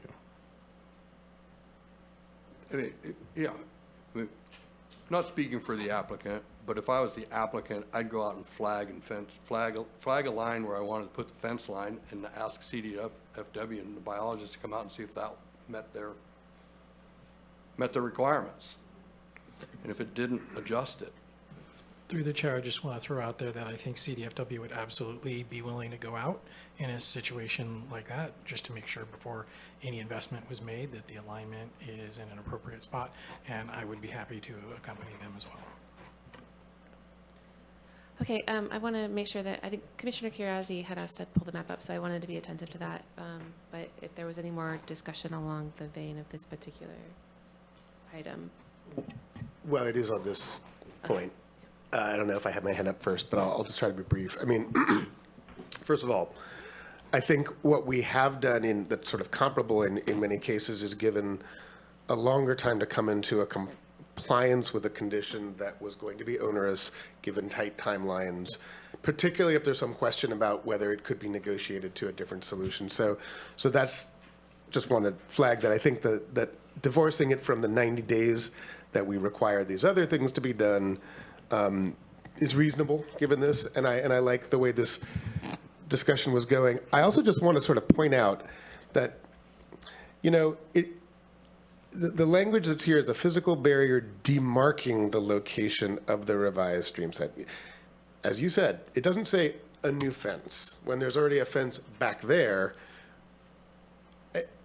barrier implies a fence, but demarking implies a line, if you see what I'm saying. And like, if there was some way that you could just put stakes in the ground and a little spray paint or a, you know, row of white rocks and sort of have like, it's kind of known that this is a streamside management area, but if I got to turn this trailer around and it needs to cross that white line for, you know, that's kind of a very temporary incursion.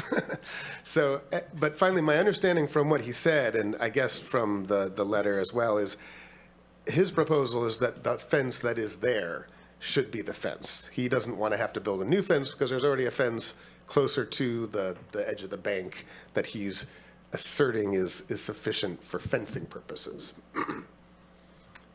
Oh, God. Real quick, just to throw some context, based on my recollection of my site visit, the current fence is a deer fence, so it's metal stakes and some barbed wire. Yep.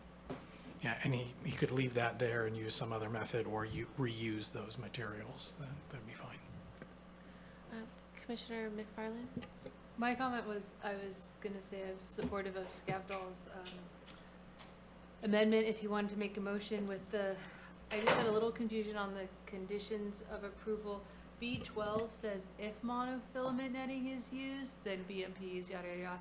But then C12 says no monofilament can be used. I know it says no for erosion control, but it's a little misleading. So if in B12 you mean if monofilament is used for purposes other than erosion control, It's just, they're a little confusing is all.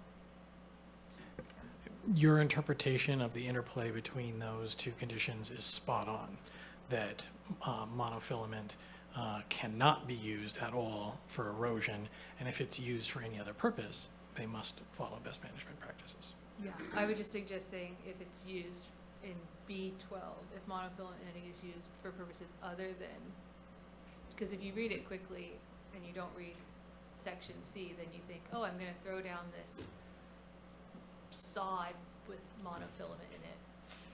But anyway, I'm happy for the motion. And Commissioner Just Kirazi? Just a quick clarification though, but when you read the full language of B12, it also says at the end, see also condition C5. Yeah.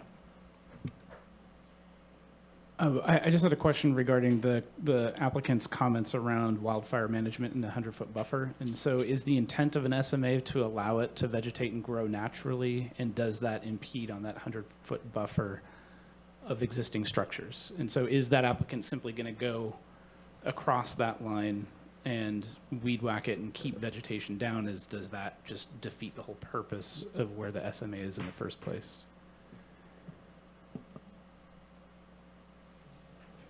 That's kind of, I was wondering if it looks like it's in 100 feet, which is kind of why I was wanting to bring that map up, if that's helpful. The intent of the SMA is to have it naturally vegetate. Fire clearance would be for flammable vegetation, which usually isn't going to coexist within riparian habitat. So if the applicant's intent is to weed whack the SMA, that would probably be a violation of the SMA requirements. I guess plant life in a riparian area, if it is riparian plant life, is it okay that that buffer is 70 feet instead of 100? Okay. Personally, Sounds I'm good. looking to the qualified individuals who have commented on it already, or the biologist and CDFW, and if it was good with them, then I feel comfortable with it. Yeah.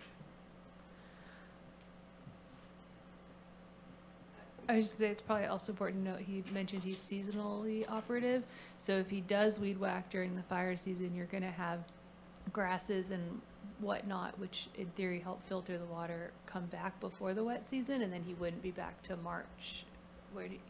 So because he's seasonal, I can see how that wouldn't be the end of the world, because he's not mowing it year round. Yeah, I mean, he said he's not on the property, but yeah.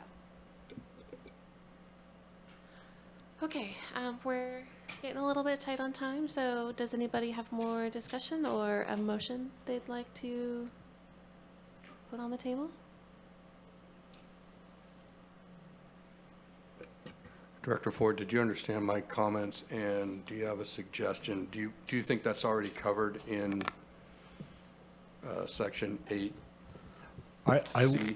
Or should we? I would modify 8C or A8C to add an additional sentence that reads that the demarcation can allow a greater encroachment into the SMA to the satisfaction and agreement of the biologist and California Department of Fish and Wildlife. That satisfies, that captures the essence of my comments. Thank you. So having said that, I will make a motion. May I just interject with a quick question relevant to that, because I like where you got us to, but I was suggesting that perhaps the 90-day timeline for that item could be pushed back to allow, get through the early part of the season, get through this spring, basically, and when to deal with that 6 months down the road or something like that, maybe even a year. Do you have a proposal? Well, I guess what I'm suggesting is simply that we not impose it while he's trying to get this season started, but sometime in the later part of, what day is it now? If we said 6 months from now, I think that would push it outside of the time that would. 180 days. Right now, 8 covers 3 items, I think. I can't remember what all 3 of them are, so I don't know if we're willing to adjust that or just item C. Does staff have feedback on that question? Yeah, I think that, actually, Commissioner Levy raises a really interesting point, because often we do give people a little bit more time to come into compliance. And so with this, even though it does cover more than that, that applicant has been operating under the current conditions, and giving them another season to do that and then come into compliance prior to, you could say, March 1st of 2027. Makes sense to me. Is that a motion? I'll make a motion that the Planning Commission adopts the resolution, finding that we consider the final EIR and the addendum that was prepared for Plan Humboldt LLC, finds proposed project complies with the general plan and zoning ordinance, finds proposed project does not reduce residential density for any parcel below the inventory adopted in the housing element, and approves Plant Humboldt subject to the conditions of approval as amended in attachment 1A. Oh, a second. Okay, I hear a motion and a second. Any discussion on the motion on the table? All right, let's go for a roll call vote, please. Who seconded? Oh, Commissioner Fulton. Second.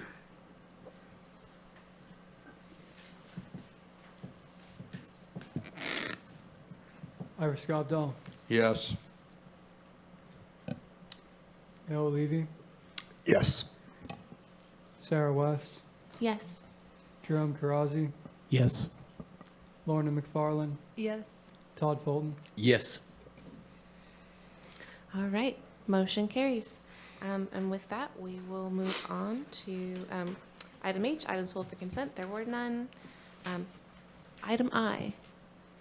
Thank you. At the last meeting, the commission had asked staff to prepare a letter addressed to the board regarding maintaining courtroom security, and somehow funding came through, and so that is being maintained. So we're not presenting you with a letter this evening because it's already been addressed. I don't really have a report from planner. We'll defer to planning commission to discuss some items tonight. Commissioner McFarland? I just had one thought based on the last permit. So there's a conversion from residential to ag. And do we keep like a ledger of when we do that? Because our previous permit with the Elk River, one of the concerns was losing ag land.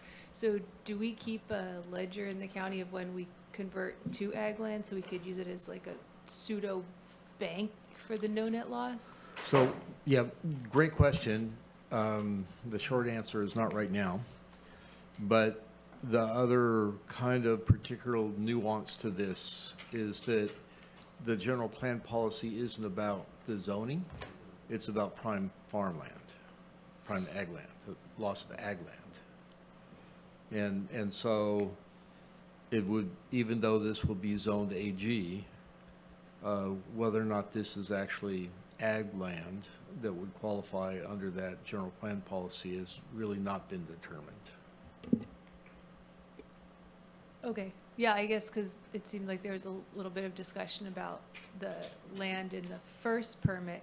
It's already been flooded, therefore it's not really being used as farmland, even though it was zoned.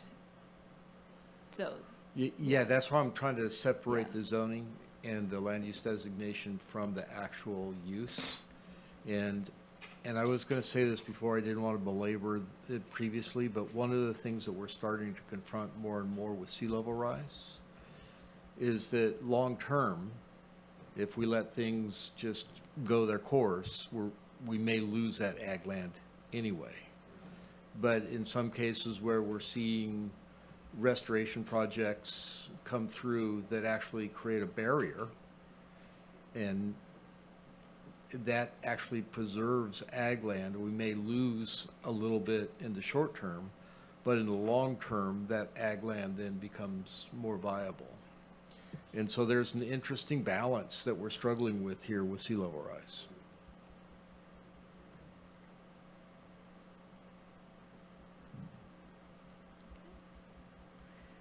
Any other planning discussion items? A very quick one, if I may, and I apologize because it's past 9:30 already, but I just wanted to bring up, Director Ford, the news item about the old growth trees in Redway that were cut down. And simply because I've heard, you know, it's a subject of some interest and concern from Soham people. And I read the articles that I could find where you explained some of the thinking, but I guess I just wondered if you could give a brief summation of kind of where you came out after that in terms of how that situation would be handled going forward. So I'm going to have to give you a little history here because otherwise it won't make sense. Okay. We had some trees cut down out off of, it was Harris Street by the PG&E substation. And we felt like that was a violation and had CAL FIRE and other registered professional foresters come and unceremoniously instruct us that we have no jurisdiction there and pointed out where in the Forest Practices Act. So that's where we came to the conclusion that if it's something that's being done under a permit that's issued under the Forest Practices Act, we don't have the ability to add to or take away from that. There is a kind of, as I've gone through this, there's a competing provision in the California Code of Regulations that is not law. It's the administrative procedures for CAL FIRE that says they're going to check with the local jurisdiction to see if it's consistent with land use and zoning. So the question that then I have is, why are you going to ask if there's no jurisdiction there? And so I've been engaged in discussions with CAL FIRE. It's like, okay, this is what you told us. Here's what your California Code of Regulations say. And there's a discontinuity there. And help me understand. So I haven't gotten a clean, clear answer yet. I'm still working on that. And then I'm also led to believe that other counties have adopted provisions that allow them to regulate things even when there is a permit or an exemption being issued under the Forest Practices Act.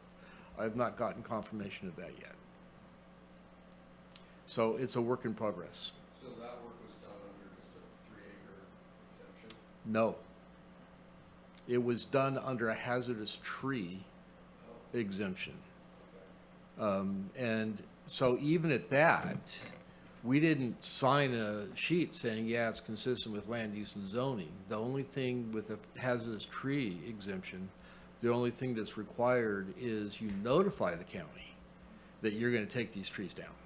Don't care what you think. And so that's what actually happened there.